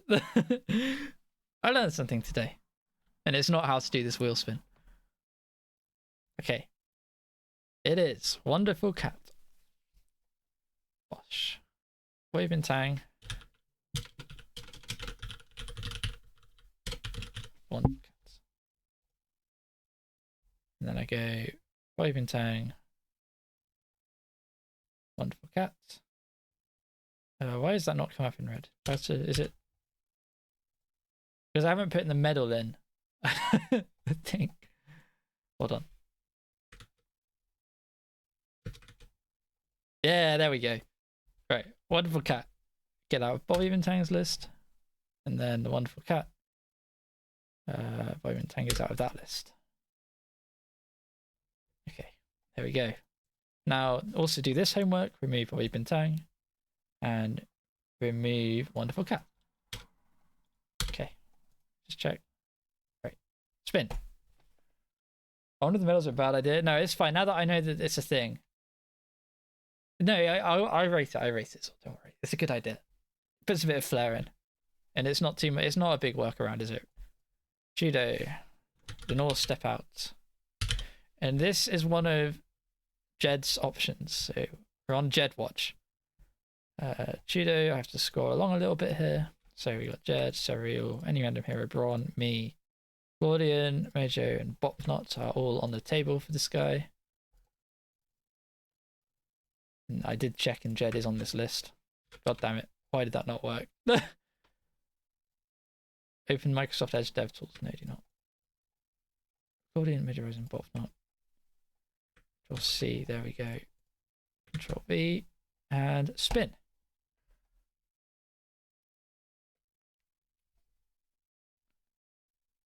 Ooh. Okay, looking like, yeah, I'm out now. I'm playing the Norse. I think I am. Watch me get this wrong and it's actually Korn. That'd be so funny. I'm pretty sure this is a Norse guy. Right. Let's step out. Let me go to judo and get rid of me. And then myself, get rid of judo. And then I go back to here, get rid of judo, get rid of me. Right. And spin.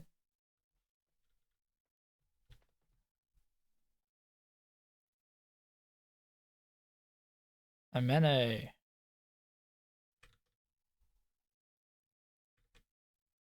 Does that work? Probably not. Hold on. Oh, and I've filled it. There we go. And I can do Control Z. Hey, look at that.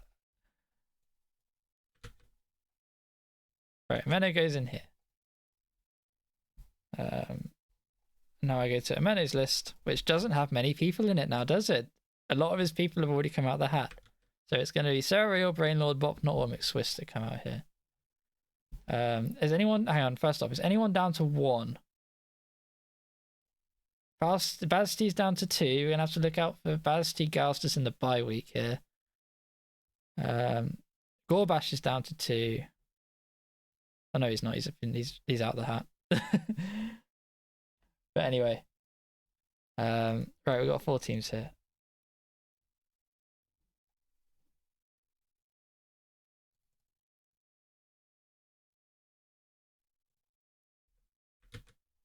So real Brainlord, Bopnot, and McSwiss. Let me just check I've done that. Yep, Ameno, Bopnot, and McSwiss. Okay, spinning.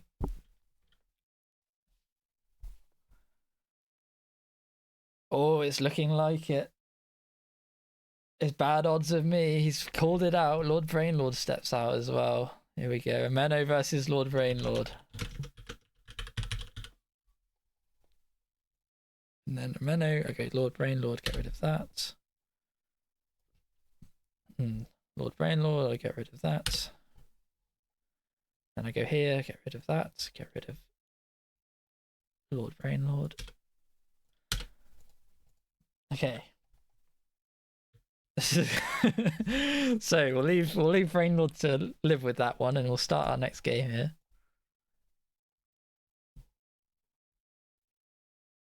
Who comes out next? It's looking like a goblin. It is a goblin. Magnus the Pink.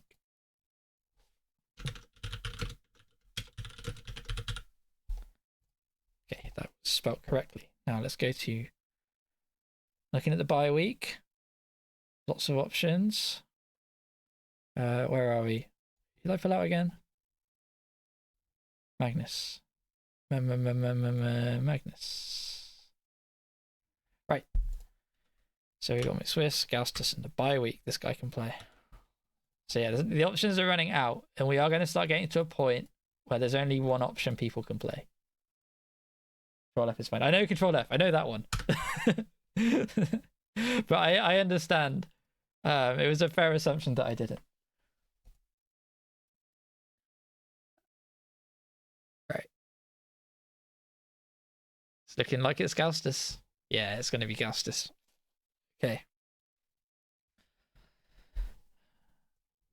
Magnus the Pink plays Gaustus. And then I go to Magnus the Pink. Get rid of Gaustus. I go to G for Gaustus. He's over here. Where is Gaustus? Yeah. And get rid of Magnus the Pink. Okay. You're definitely getting there, guys. Done. remove you, remove Gaustus, please. Right there. Okay, next game. Basti gets the bye. Yes, correct. Basti does get the bye. Alright, can I just put that in then next? Well spotted, by the way, well spotted. Yeah, so Basti gets the bye and Jed gets Martin Krul. But does home and away matter? I don't think it does, right? I don't need to spin for order. If anything, it's not just put it in. Yes, sir. Okay. Basti. Bye week.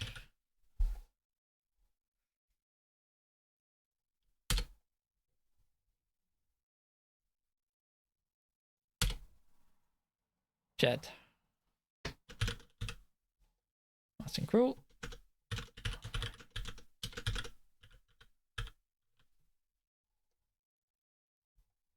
So let's go and take those off real quick. J for Jed. Martin Krul. And then Martin Krul. Jed. Then I take these names off the big wheel. Jed goes out. Bye week goes out. Basti goes out. Martin Krul goes out. Okay. Any more locks? Any more locks? Any more locks? Don't see them.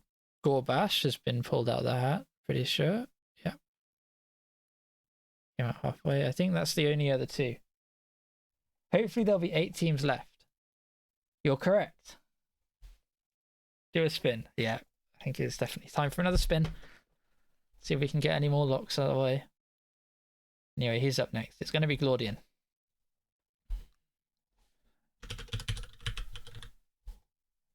Yes, Glaudian.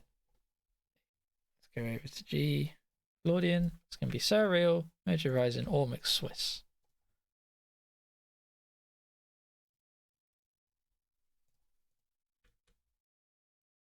Wait, I get that right? I didn't get that right, did I? Surreal, Major Horizon, or Mixed Swiss. Yeah, it's not copied.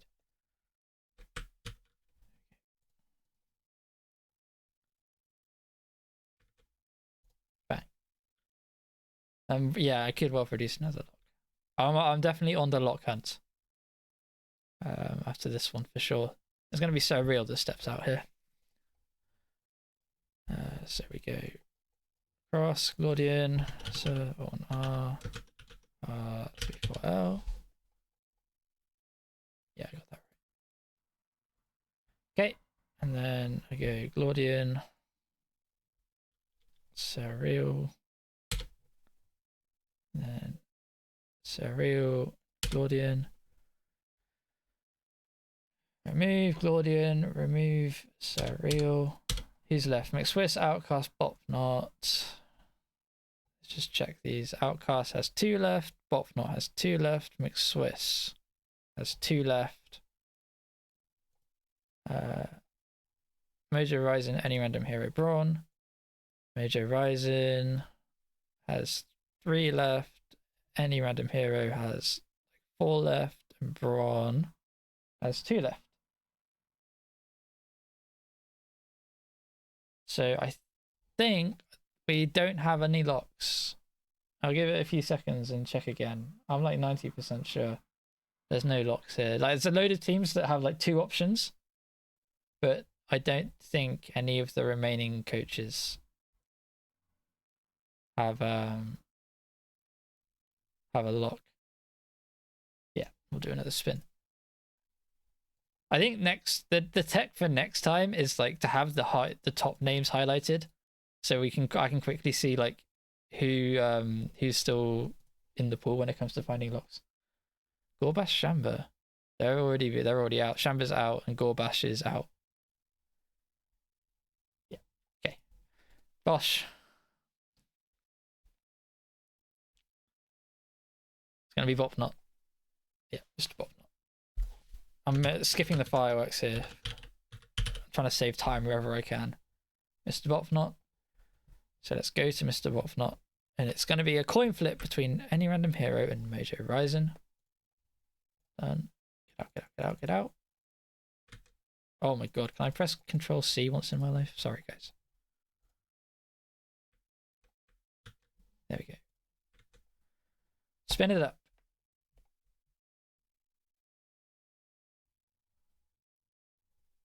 Coin has been flipped. And it's come down on the side of any random hero. Let's see if that finishes things off here. Okay. Bop. So any random hero. Bop not.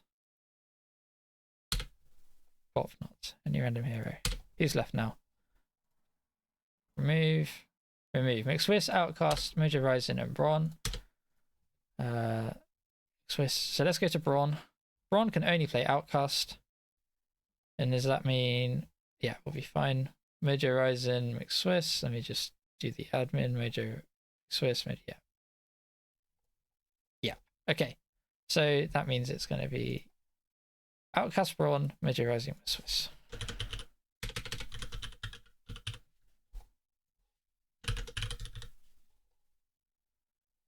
So I get rid of Outcast.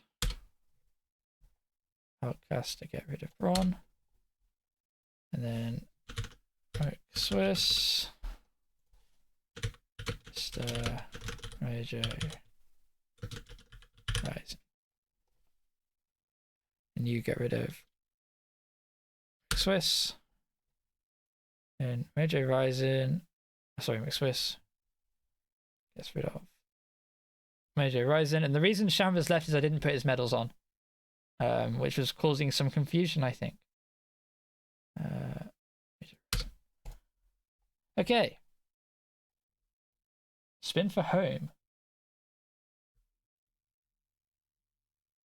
Now just twice more.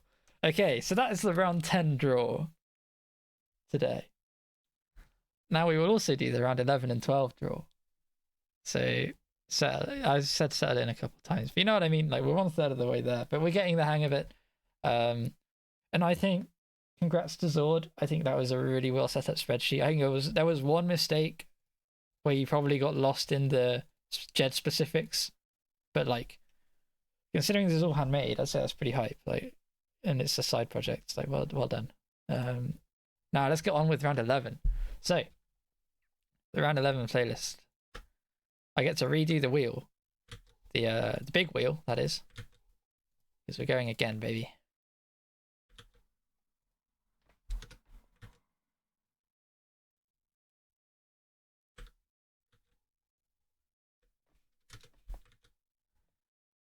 Get the big wheel. It was the Jed factor. It's a legal draw and I submit round 10 to the board. Nice. And as you can see, there's some holes here now because the holes have carried over from before, which is nice to see. Let me just purple these real quick. Or does it not have to be purple? Get back to me, Zord. I think these have to be purple still, right? It still has to be one of these three. And let me just check real quick. Jed. Yeah, these are fine. I think. Just get back to me on the purpleness of them. And pray we don't draw Jed. No. Right, everyone's in the pool. Yeah, they should be purple, I thought so. I'm gonna keep them that way. Your color. Oh. We both did it. Reset. There you go. There we go. Nice. Jed has to play Bob. Yeah, Jed has to play Bob at some point, and then one of us three. So if Bob or Jed come out, maybe this round. We don't know which round it is, so we can't lock it yet. I think we have to see who pulls Jed first out of us four, and then the round 12 is assured. Right, who's first up here? Any random hero is going to be first up for round 11.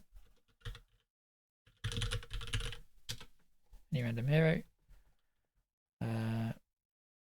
So we go this and then shift. No, control, you idiot. We go and then control C there. Done. Get rid of you, control V here. And this has all of this. So yeah, any random hero you got pulled, this is just going to be the opponent for round 11, any random hero. going to be singeing towards sword, but Mr. Mojo Rising will eventually come out. So get rid of that. Last out of round 1, top out of round 2. And that has worked. So Mojo Rising gets out of here. And any random hero goes out of here. And I take them out of here. And I take Mr. Mojo Rising out of here. And then I close it up. Then we get on with the next.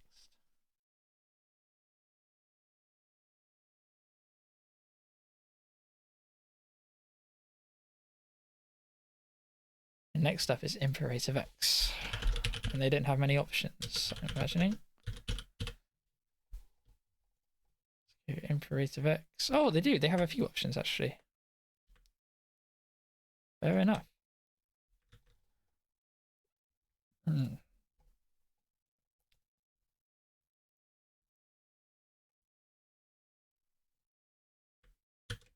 Fasty, Wonderful Cat, Medicine Dan, Bolter, McSwiss, and Gorbash.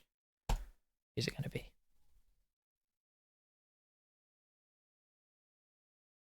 Ooh. The Wonderful Cat is who it's going to be.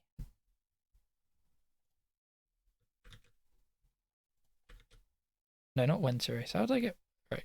Where's Control Z? No. Control Z. How the hell did I copy that one? I wanted to copy this one. Wonderful Cat. Oh, you know what it is? I'm copying from a wrong sheet. Hold on. Control Z. Go back to here. No. Oh, who cares? I'll just put the Wonderful Cat in. Wonderful Cat, and then I go up. No. No, I don't. Wonderful. I can do this. Copy here. There we go. And I just copied the text. Order list on the right. Yeah, that works as well.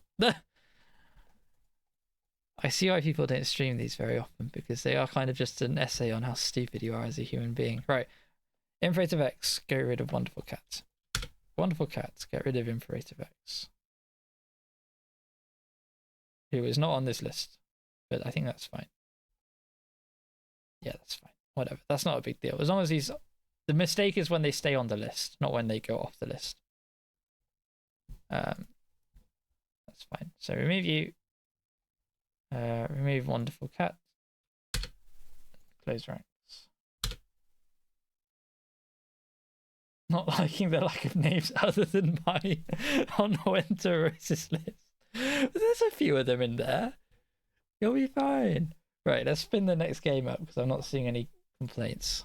And I don't think there was any errors there. Oh, it was almost Jed. Okay, I think it's going to be Brainlord. If it's not me, it's going to be Brainlord. It is Brainlord. Right, let's see who you got.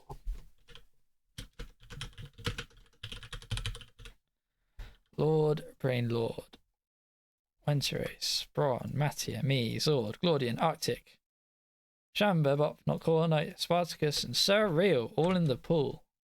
It's the upside of drawing a lot. It's the and being in the mid-table. You get a wide range of opponents you can play here.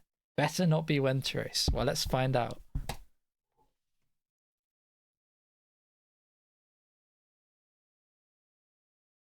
It's not going to be Winterrace. It's the other side of it. We're going to be playing Shamba here if we're a Brainlord fan.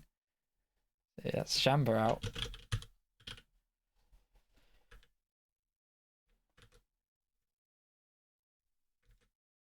Look at this. Learning. Lord, Brainlord. Shamba's not even there. Shamba. But Lord Brainlord's there. So we are doing the right thing here. Okay. Well, Brainlord comes out and Shamba comes out here. And we keep going, I'm pretty sure, yeah. And 2 of the medals are already gone. Like a season in the championship. Who's next out? Well, it could be Zord here. It's going to be close. It's going to be very close. It's just Gorbash. I'm glad I stayed on that. Gorbash via Whisker. Who's left in his pool? Not many people. Spartacus and Medicine Dan are going to fight for this. Control C.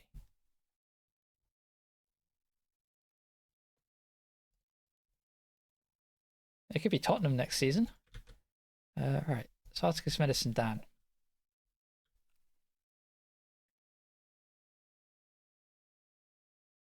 And Spartacus gets to play. Spartacus will be happy to play Gorbash here. Wait, don't copy the paste that one. Spartacus. Then I go to Gorbash, get rid of Spartacus, and Spartacus.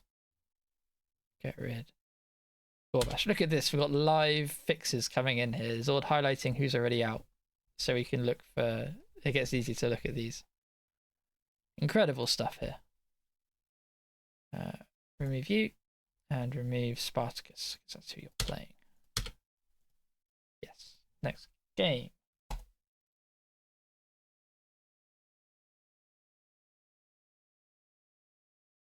I need to do a lock check after this one. Bobby Bintang though. Yeah, Basti's only got 2 left. Anyway, Bobby Bintang. Okay. Get all of these. Yep.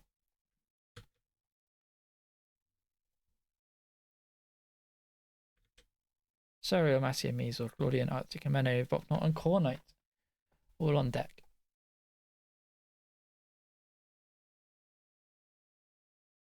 It's going to be Serial. The halflings come out here. If I can spell it. Serial versus Bobby Bintang.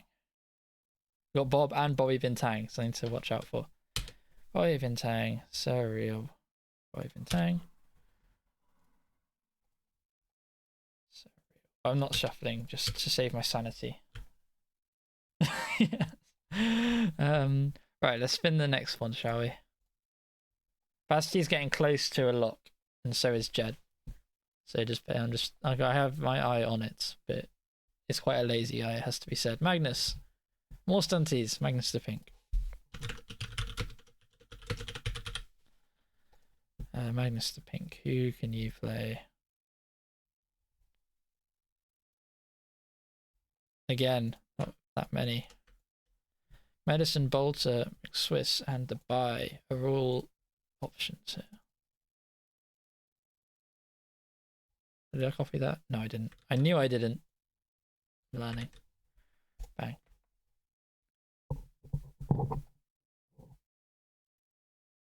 Ah, unfortunate. Unlucky there. Magnus, you've drawn the buy here.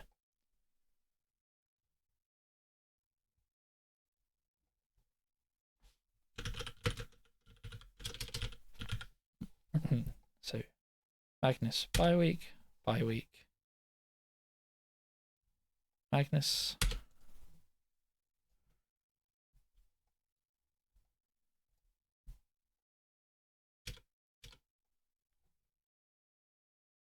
Gorbash is out. Jed's still in the pool, menacingly. Martin crawls down to 2. Jed should be here. Oh, they played mine. Yeah, they played. What am I talking about? Just having a quick look. No, yeah, it's just Basti and Jed. Right. Let's keep going. 5 weeks on 3 points. Yeah. Claudian next. Not Claudino. Claudian. And get a range of people.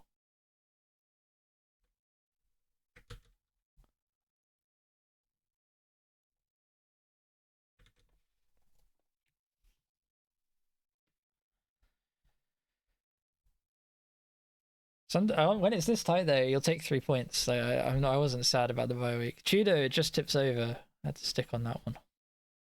So Tudor gets Claudian. True Norse versus actual Norse. A matchup I'm looking forward to, that's for sure. Tudor Claudian. Everyone begins with G, Glaudian and Pseudo. And then here, Glaudian, Pseudo. Oh, what did I just do? Can I control Z that? I can. Oh, what a useful bind. Right. No Glaudian, no Pseudo. I fixed that. Bang.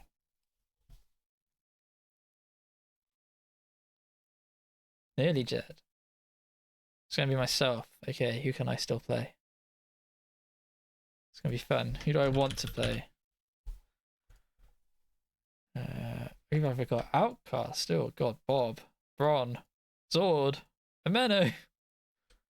I've already played Shamba. I played him in week 1. But I haven't played these guys.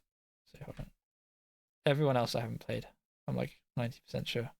No, I'm 100% sure. Control C.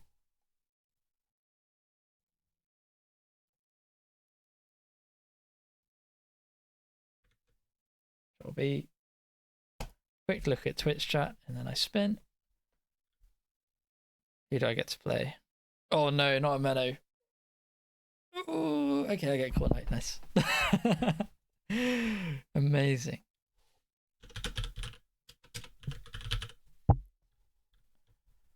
I hope Zord gets to play Jed this week, and then I can play Zord in the last week maybe. Right. Lozer, Core Knight, Lozer. Just like that. Spin. Admin abuse. I'm not an admin. I'm not an admin. I'm the eye candy. I was about to say I'm not the eye candy. I don't have a face cam. Gauss is the eye candy. I'm just here for my accents, I think. Martin Krul. Steps out. And who can Martin Krul play? Only Wentros or Outcast. How about okay. Wentros or Outcast. There might be a lock after this. This whole segment has been pre-recorded. Very good. Okay. Martin Krul, Wentros, Outcast. Your only options here. See who it is.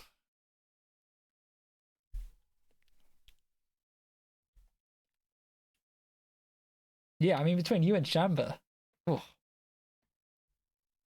Outcast selected. Okay. Gman's got some studs in it for sure. Martin Krul, Outcast. And then Outcast. Martin Krul. Where are you? Outcast. Martin Krul. There we go. Krul remove. Outcast remove. Quick lock check. Just for my peace of mind. Bron's getting close to it. So everyone's getting a little bit close to it. No, we're okay, I think. Wait, Wentros. Wentros, no! Oh, I messed up. I messed up so bad. Sorry, guys. Wentros had to play Outcast that week. Yep. Does that just mean I just get rid of... Hang on. No, that's my bad. I should have checked the lock more religiously. So oh no, but Martin Krul and Outcast both came out at the same time. Yeah. Okay, it wasn't my bad. It just so happened that both his opponents came out on one spin.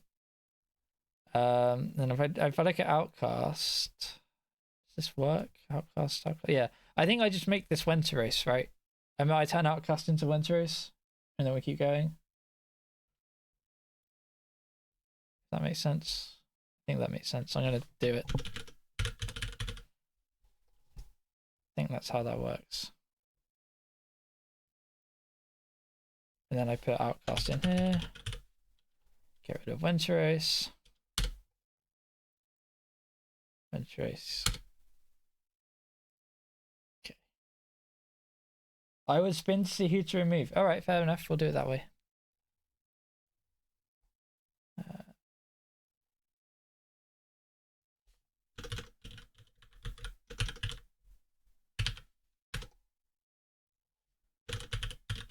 Okay, who gets removed?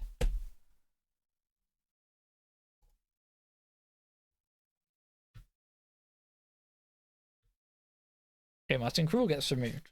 Good thing we did that. So, Martin Krul gets removed, so therefore Winterrace plays Outcast. Right.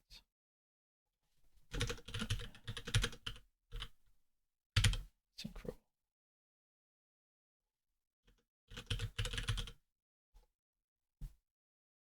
And then Krul is also cooked.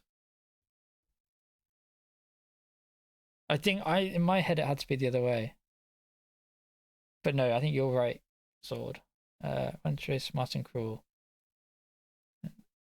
Outcast. Let's put this back in real quick.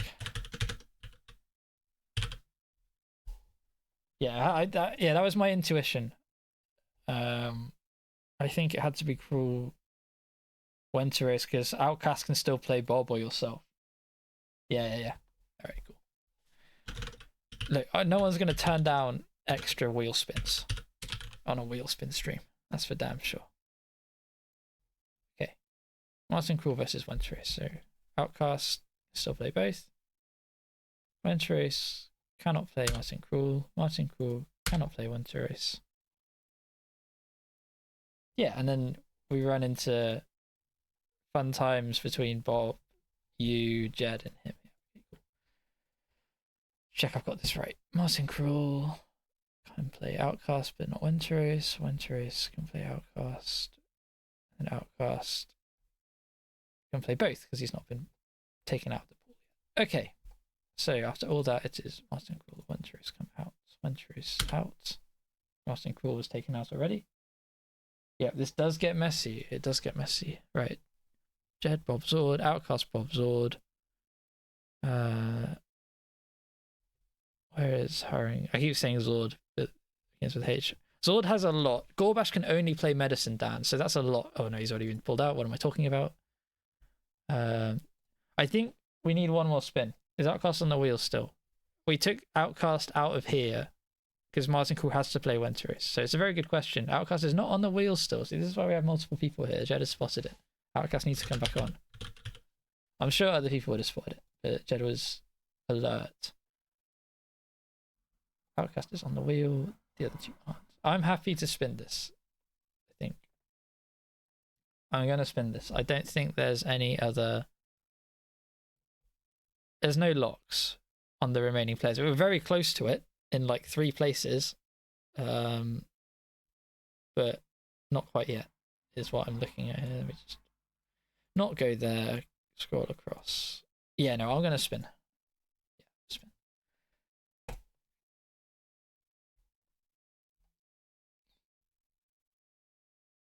Jed is out of the pool. Okay. Jed. So Jed can play one of Bob and Harry's Zord this week. If we pull Zord, is Bob cooked? He is not. He can play Outcast. If we pull Bob, then Bron has to play Zord.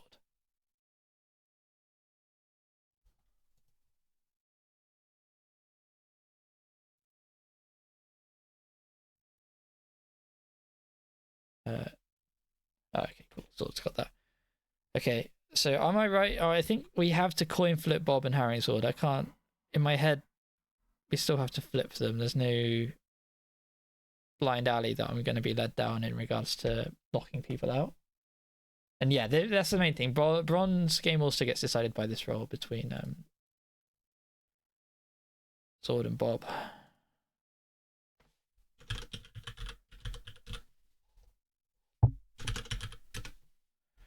Okay, let's do this. Oh, yeah. I think we have a big problem here. I agree. I feel like I'm on the edges of like a problem. I'm trying to pros and cons it out a little bit in my head. Zord goes. Braun has to play Bob. Yes, because of Outcast. Outcast is the problem here. Because Outcast will, I think Outcast always loses both of his opponents, regardless of the role.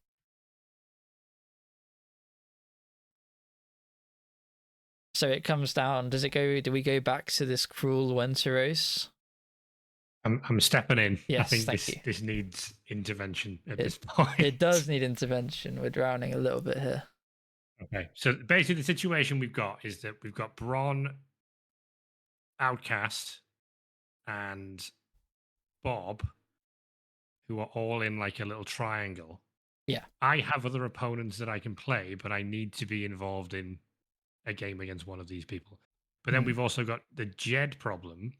Yes. Where, because Jed has a limited number of opponents, we have too many teams that we're trying to fit together. Yes. Someone runs out of opponents, whichever way we cut it. So Cruel and Wenteros is fine. We have to leave that in.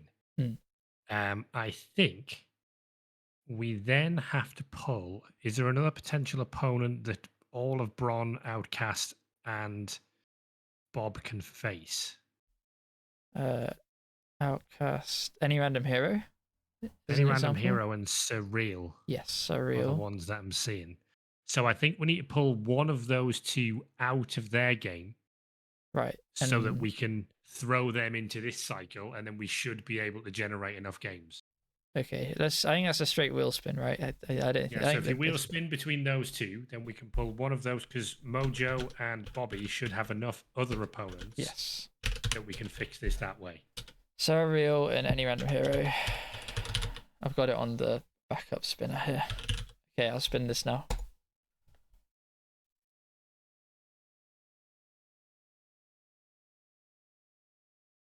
And it's going to be any random hero that comes out. This one. Yeah. We have to go to the VAR. Go to the VAR. For sure. Yeah. Okay, so then Mojo has... So when you're picking Mojo's opponents, we want to leave me out of it, because if we include me, that's going to just mess everything up again. Okay. But everybody else on that list should be okay. Yeah. I'm going to get rid of any random hero from the list. And then we go to... And then then Mojo. We spin for his opponent. Where is he? Okay. Mattia, we leave you out. Arctic, Bopnot, Medicine Dan, and Bolter get spun. Correct? Yeah. This feels like an extremely convoluted way of just giving Bolter a horrible corn team to play against. Yeah, right. I was spinning for this replacement team now then.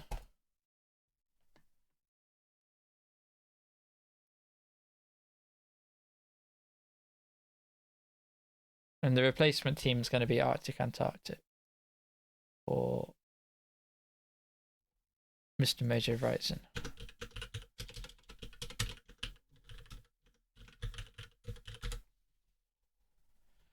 Okay.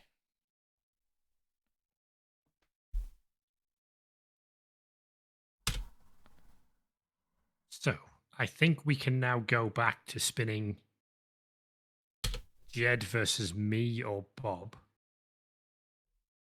And then whoever comes out of that, Outcast and Bron will face one of any random hero, and whoever doesn't face Jed. And then we've completed that little cycle, and we should be fixed. Yep, I'm just filling out that last game. So Mr. Mojo Ryzen also goes back in for any random hero. And then we do the coin flip between yourself and Bob.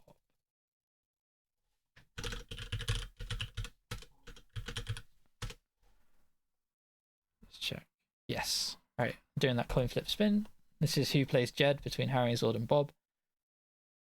It's kind of close. No, it's going to be Bob 100% here. Yeah, it's Bob. Okay. Jed plays. If I'm going to face Jed, it's going to have to happen in the last game. Yeah. It's going to have I'm to. very happy. My odds of facing Jed have shrunk to 1 in 3, which is nice. Well, they were always 1 in 3, but I don't know. Jed versus Bob. So, oh, that was pretty neat.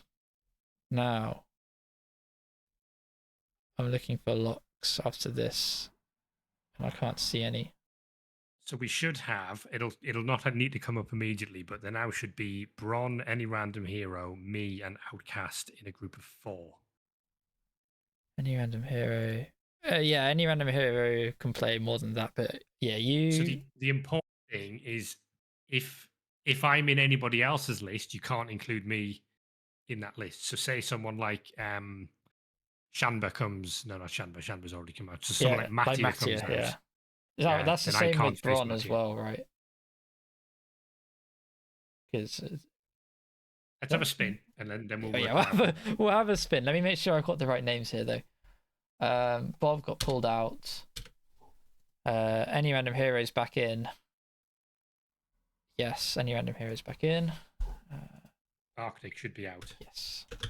Any random hero. Then Arctic is out, and then we spin.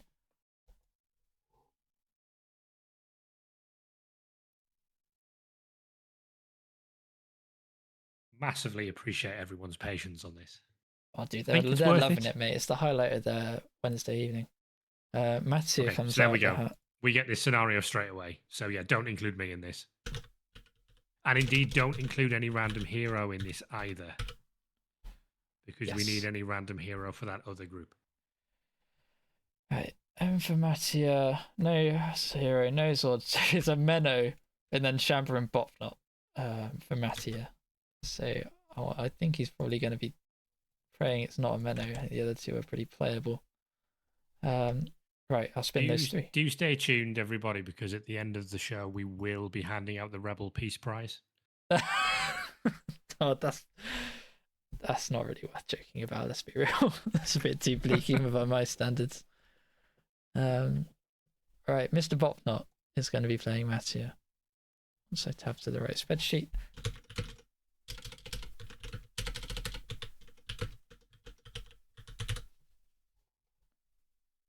Yeah.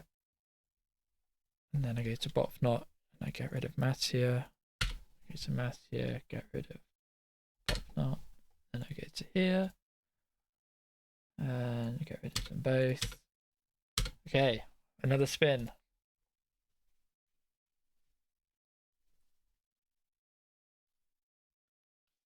Gaustus comes out the pool.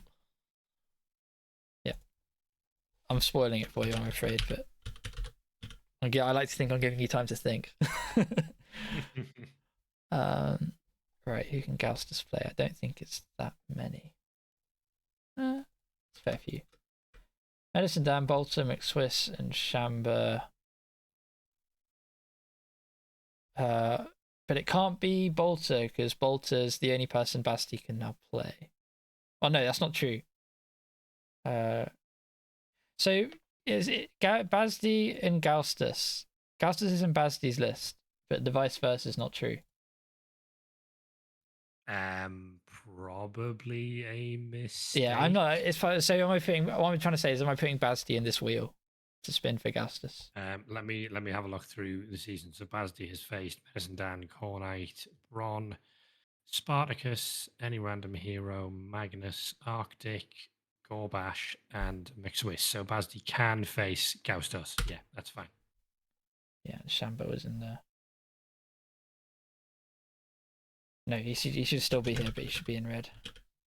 What am I doing? There's a slight medal discrepancy here. Shamba.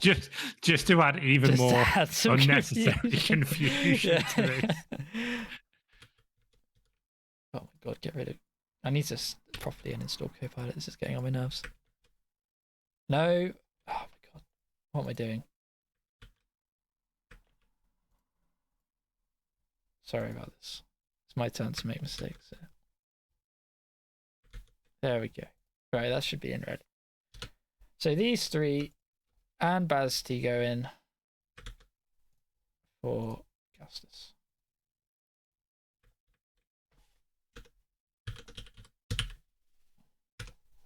Just check I've got this right 100%. It's not easy to remove his medals. Okay. Right, I'm doing the spin then for Augustus. Medicine down Balsam, it's Swiss Basti. I don't know if it can be Bolter. God damn it. Yeah, this is Basti's last two opponents spinning into each other here. Yeah. Okay, so we will ignore that. Right. I'll just take his name out and respin, I guess. Yeah, because we've now locked Basti versus Boulder, haven't we? Yeah.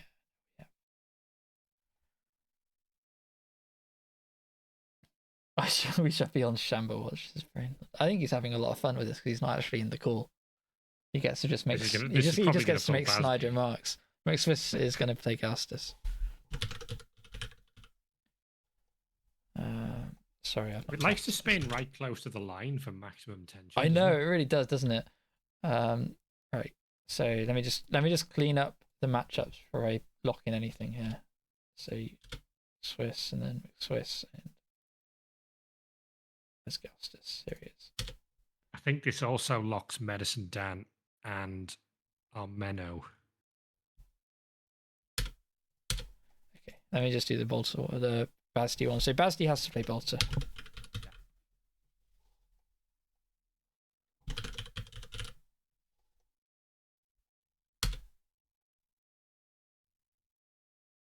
Yeah, should lock Medicine Dan Armeno, and then we've got the four-way.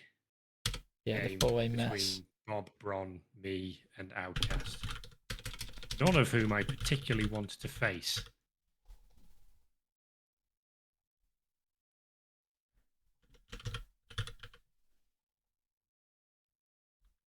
And then Medicine Dan,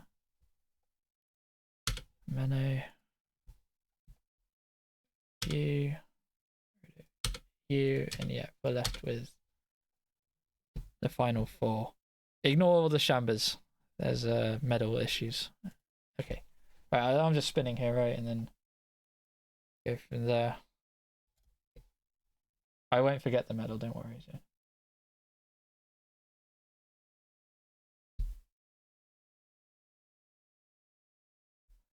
Right, you step up first.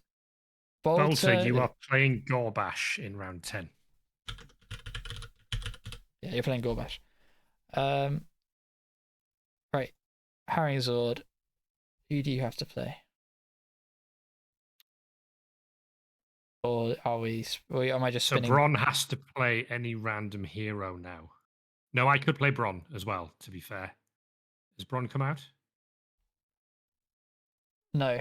Yeah, look at my opponents, and yeah, basically don't include Shanba in that list because there's medal issues. Yeah. Where is Outcast? Any random hero? Oh, so I'm spinning. Sorry, I'm spinning all three. Am I? Yeah, you can spin all three. Should be okay. Should be fine. I'm a bit worried if it's not Outcast, but whatever. Spin. Wait, hang on. Can't be Bob. Yeah, it's Bron. I'm looking at the wrong team. Bob's facing Jed. I was looking going, there's 5 teams left here. That doesn't make any sense. Right, the spin was any random hero. Cool. That is not possible. Yes, that's not possible. Because it leaves Bron versus Outcast, which is not a thing. So that was the one we didn't want to draw. Okay, I'll take them out. I'll take him out then. We'll do the other two. Don't know why I included him, to be honest. I'm just... No, well, it's hard work. It's hard work, this. That's a good little puzzle. Right, Outcast is the next one out, so it'll be you and Outcast. Is that okay? And then yes, that is legal. I mean, it's not okay, but it's legal. So. It's legal. That's fine. And that means that the last two in the pool are Bron and any random hero. Yeah. Yeah. So impressively, any random hero goes from the first slot to the last slot by the time we're done. That is quite impressive. Harrying Zord, Outcast. he does Harrying get Zord hard every time. Bron. We just don't want any random hero to play anyone. I think it's the capital letters. Yeah. Yeah, he's literally going from top left to bottom right. The space of a draw. It doesn't mean anything at this stage. Right, Bron, any random hero, Bron. And then minus the carry the Shamba, and we're good for this draw. So let's go on to round 12, I guess. That was really easy. Yeah. I'm sure this one will be fine. This one should be fine. I mean, yeah, it'll be. How hard can it be? Let me reset the wheel.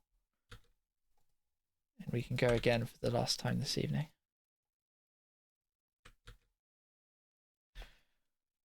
I'm glad I didn't schedule anything else for this evening.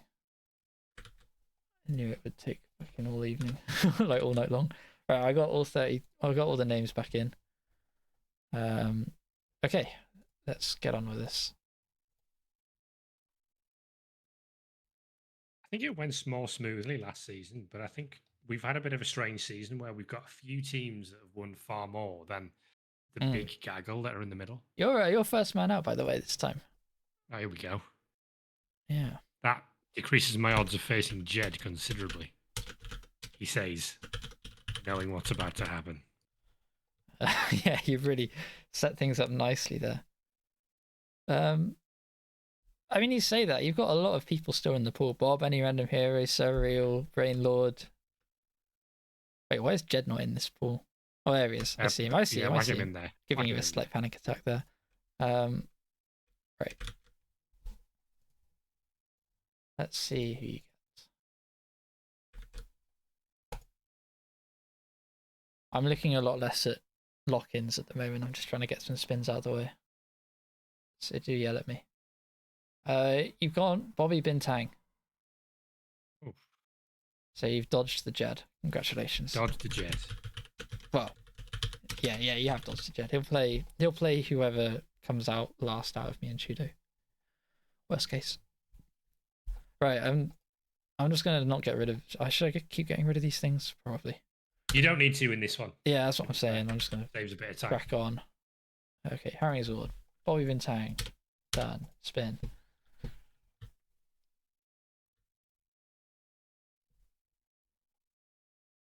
Any random hero.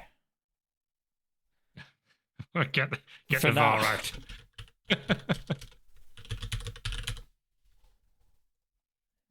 All of these.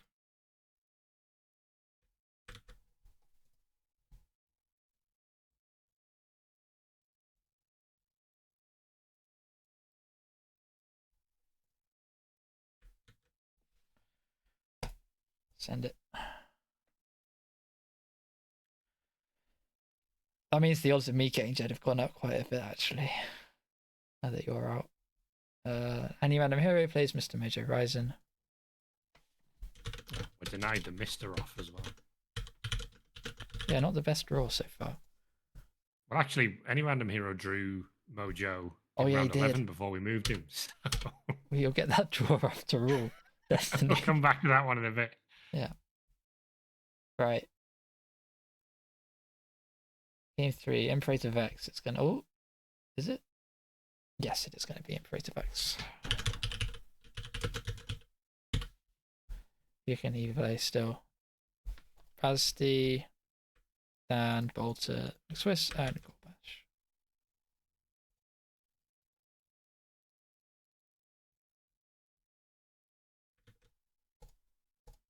This might lock Basti in here. Basti gets decided either way now. Pretty sure. It's going to be Bolter versus Imperator X. So. Bolter versus Imperator Vex. Oh no, he doesn't. He can still play Wonderful Cat. Okay, fine. Imperative X is gone. Bolter is gone. Yep. Spin it.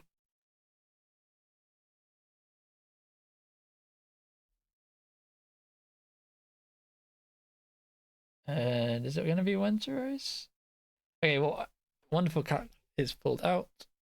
There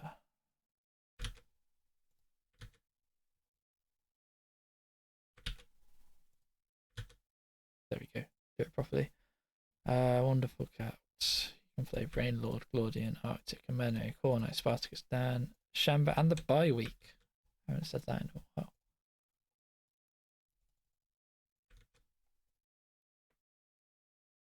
Yeah, this is the best lock.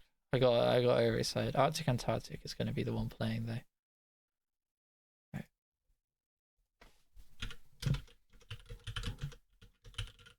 Arctic Antarctic, which forces Basty versus Gaustus. Chaos Chosen versus Chaos Chosen there.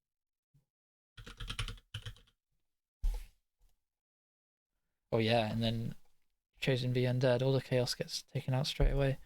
So right, Wonderful Cat, Arctic Antarctic, Basty, Gaustus are all out.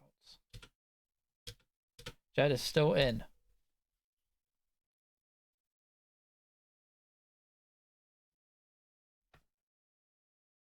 And will remain because Surreal is the next one. The one nobody wants. Yeah, no one wants to play this guy. He's got a lot of options still. He's played both ends of the table, I guess. Okay, this is the one Brain Lord wants. He sees Surreal and the Halflings as being the Preston North end of this division. Yep.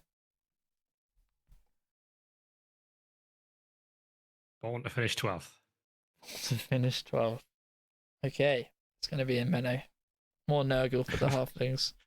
That is very much not Lord Brainlord. No, it's like the opposite, isn't it? Right. There we go. I think we're still looking good. Magnus is getting close, but not close enough. Yeah. Wintrace is also someone to keep an eye on. Right, Menno's done.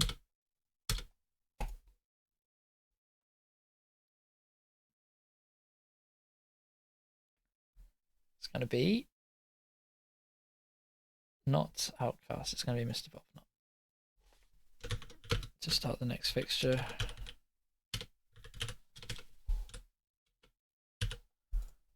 Who can he play? He's down in the M's. Brainlord, Tudo, Spartacus, Dan, and Shamba.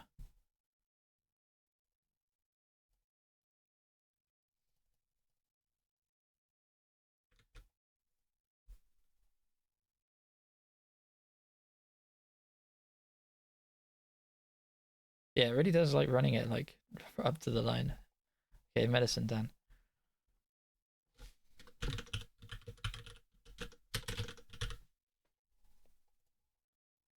Pop Knots, Medicine Dan. And then the next game.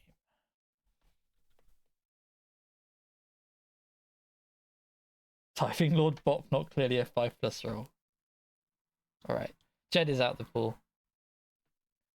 So it's time for the coin flip. Will it be me or Chudo?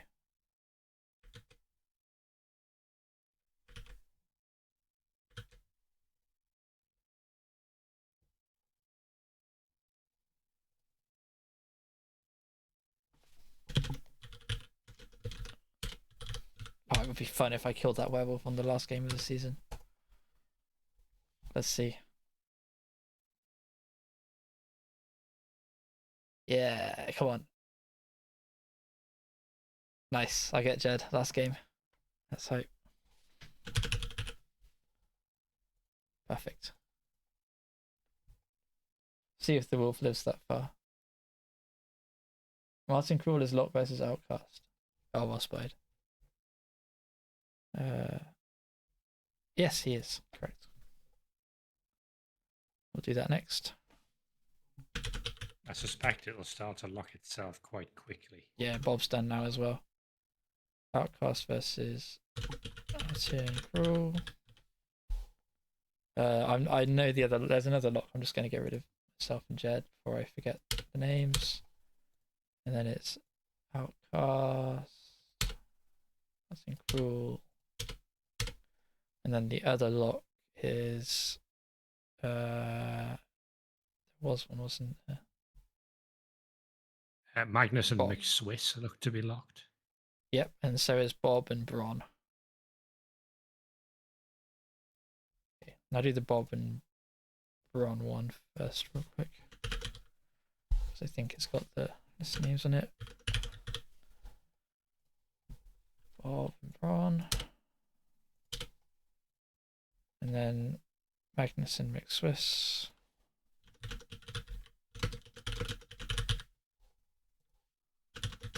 I think then locks Gorbash and Shanba as well. Magnus McSwiss. Let's see.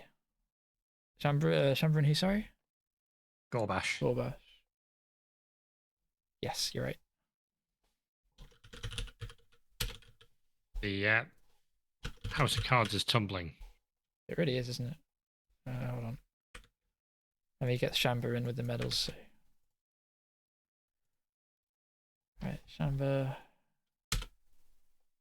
Gorbash. Any more? Ron, not quite. No, I think we can do a spin. There's a few who are close. Yeah, Wenceris and Bron. Wait. Bron's already out. Oh. Did I misspell Bron? Yeah. Yeah, Bron's already out. Alright, I'll just do a spin. Let me just check I've got enough. Let me just check I've got all the names out. I've got 1, 2, 3, 4, 5, 6, 7, 8. And there's 8 spaces left.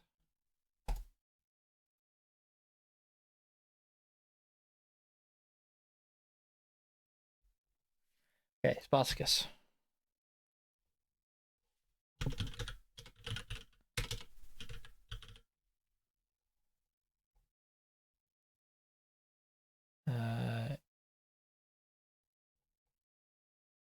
He has a lot of them still to play.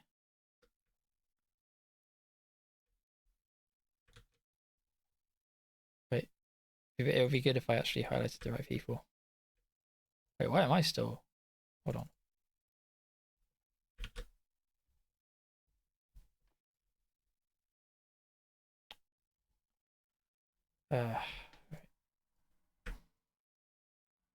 I should not be highlighted. I've already been pulled out.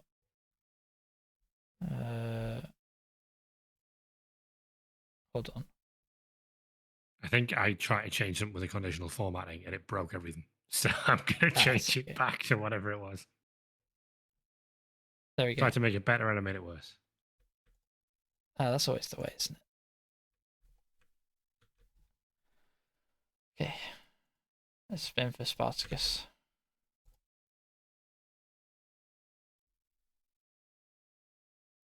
Yeah, Jeff, we need to get you on here, man. You seem to know all there is to know. Judo. Judo versus Spartacus.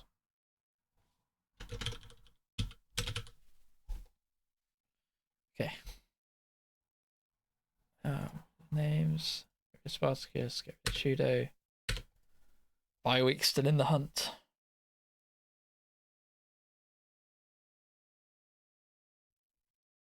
Oh, Spartacus is the buy is only possible opponent. What?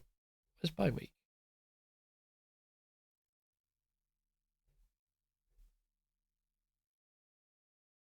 Oh, shit. I locked out the bye-week sword. Whoops. Okay. That's my bad. It's not a disaster. Yeah, no, it's not. I just give it to Spartacus, right? Yeah. Sorry, Spartacus. And then I add in Judo again. Ignore this pull. It was a bad pull. Had the wrong people in it. Right, Judo, Glordian, Core Knight, Brain Lord, Matteo, and Wenteros. Oh, the delay in the chat. We're tilting everybody. I have to go in and fix that. I think it is a setting. I can have it tighter.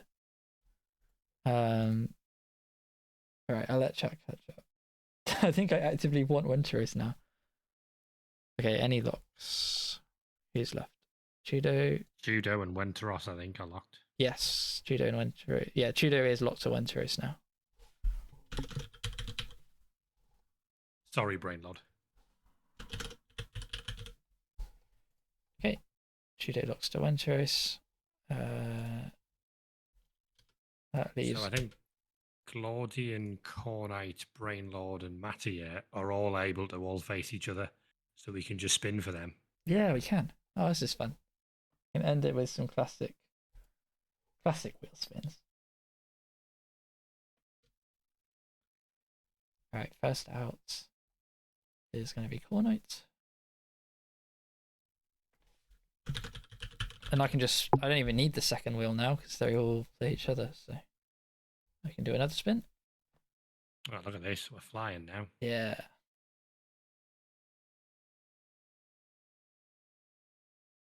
And that will decide things. Mattia comes to play Cornite.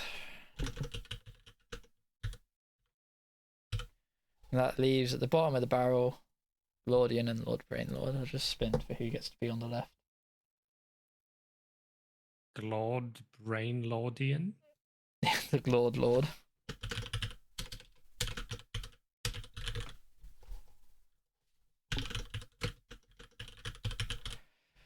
Right, Sword, we're done. Oh, superb effort.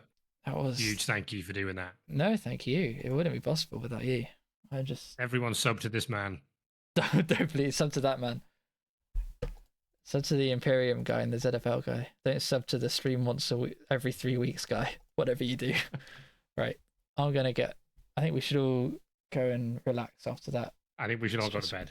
Yeah, we'll go to bed and then wake up to like 6 different Discord pings of people who've, I actually played this guy. No, I'm sure it'll be fine. God, yeah. Sorry, I'm sorry. I think I've spoken that into existence. Right. If you have played one of your opponents already and you haven't mentioned it in the chat, please at this point just don't mention it. Yeah, save it for another day. But yeah, right. Have a nice evening, everybody, and I'll see you maybe for a game that I play, or we'll do a big final recap I'll do a big final one at the end of the season. Maybe one of the Shamba and Brainlord and Gaustus will get back in the saddle and they've been doing little mini ones, I think, every week.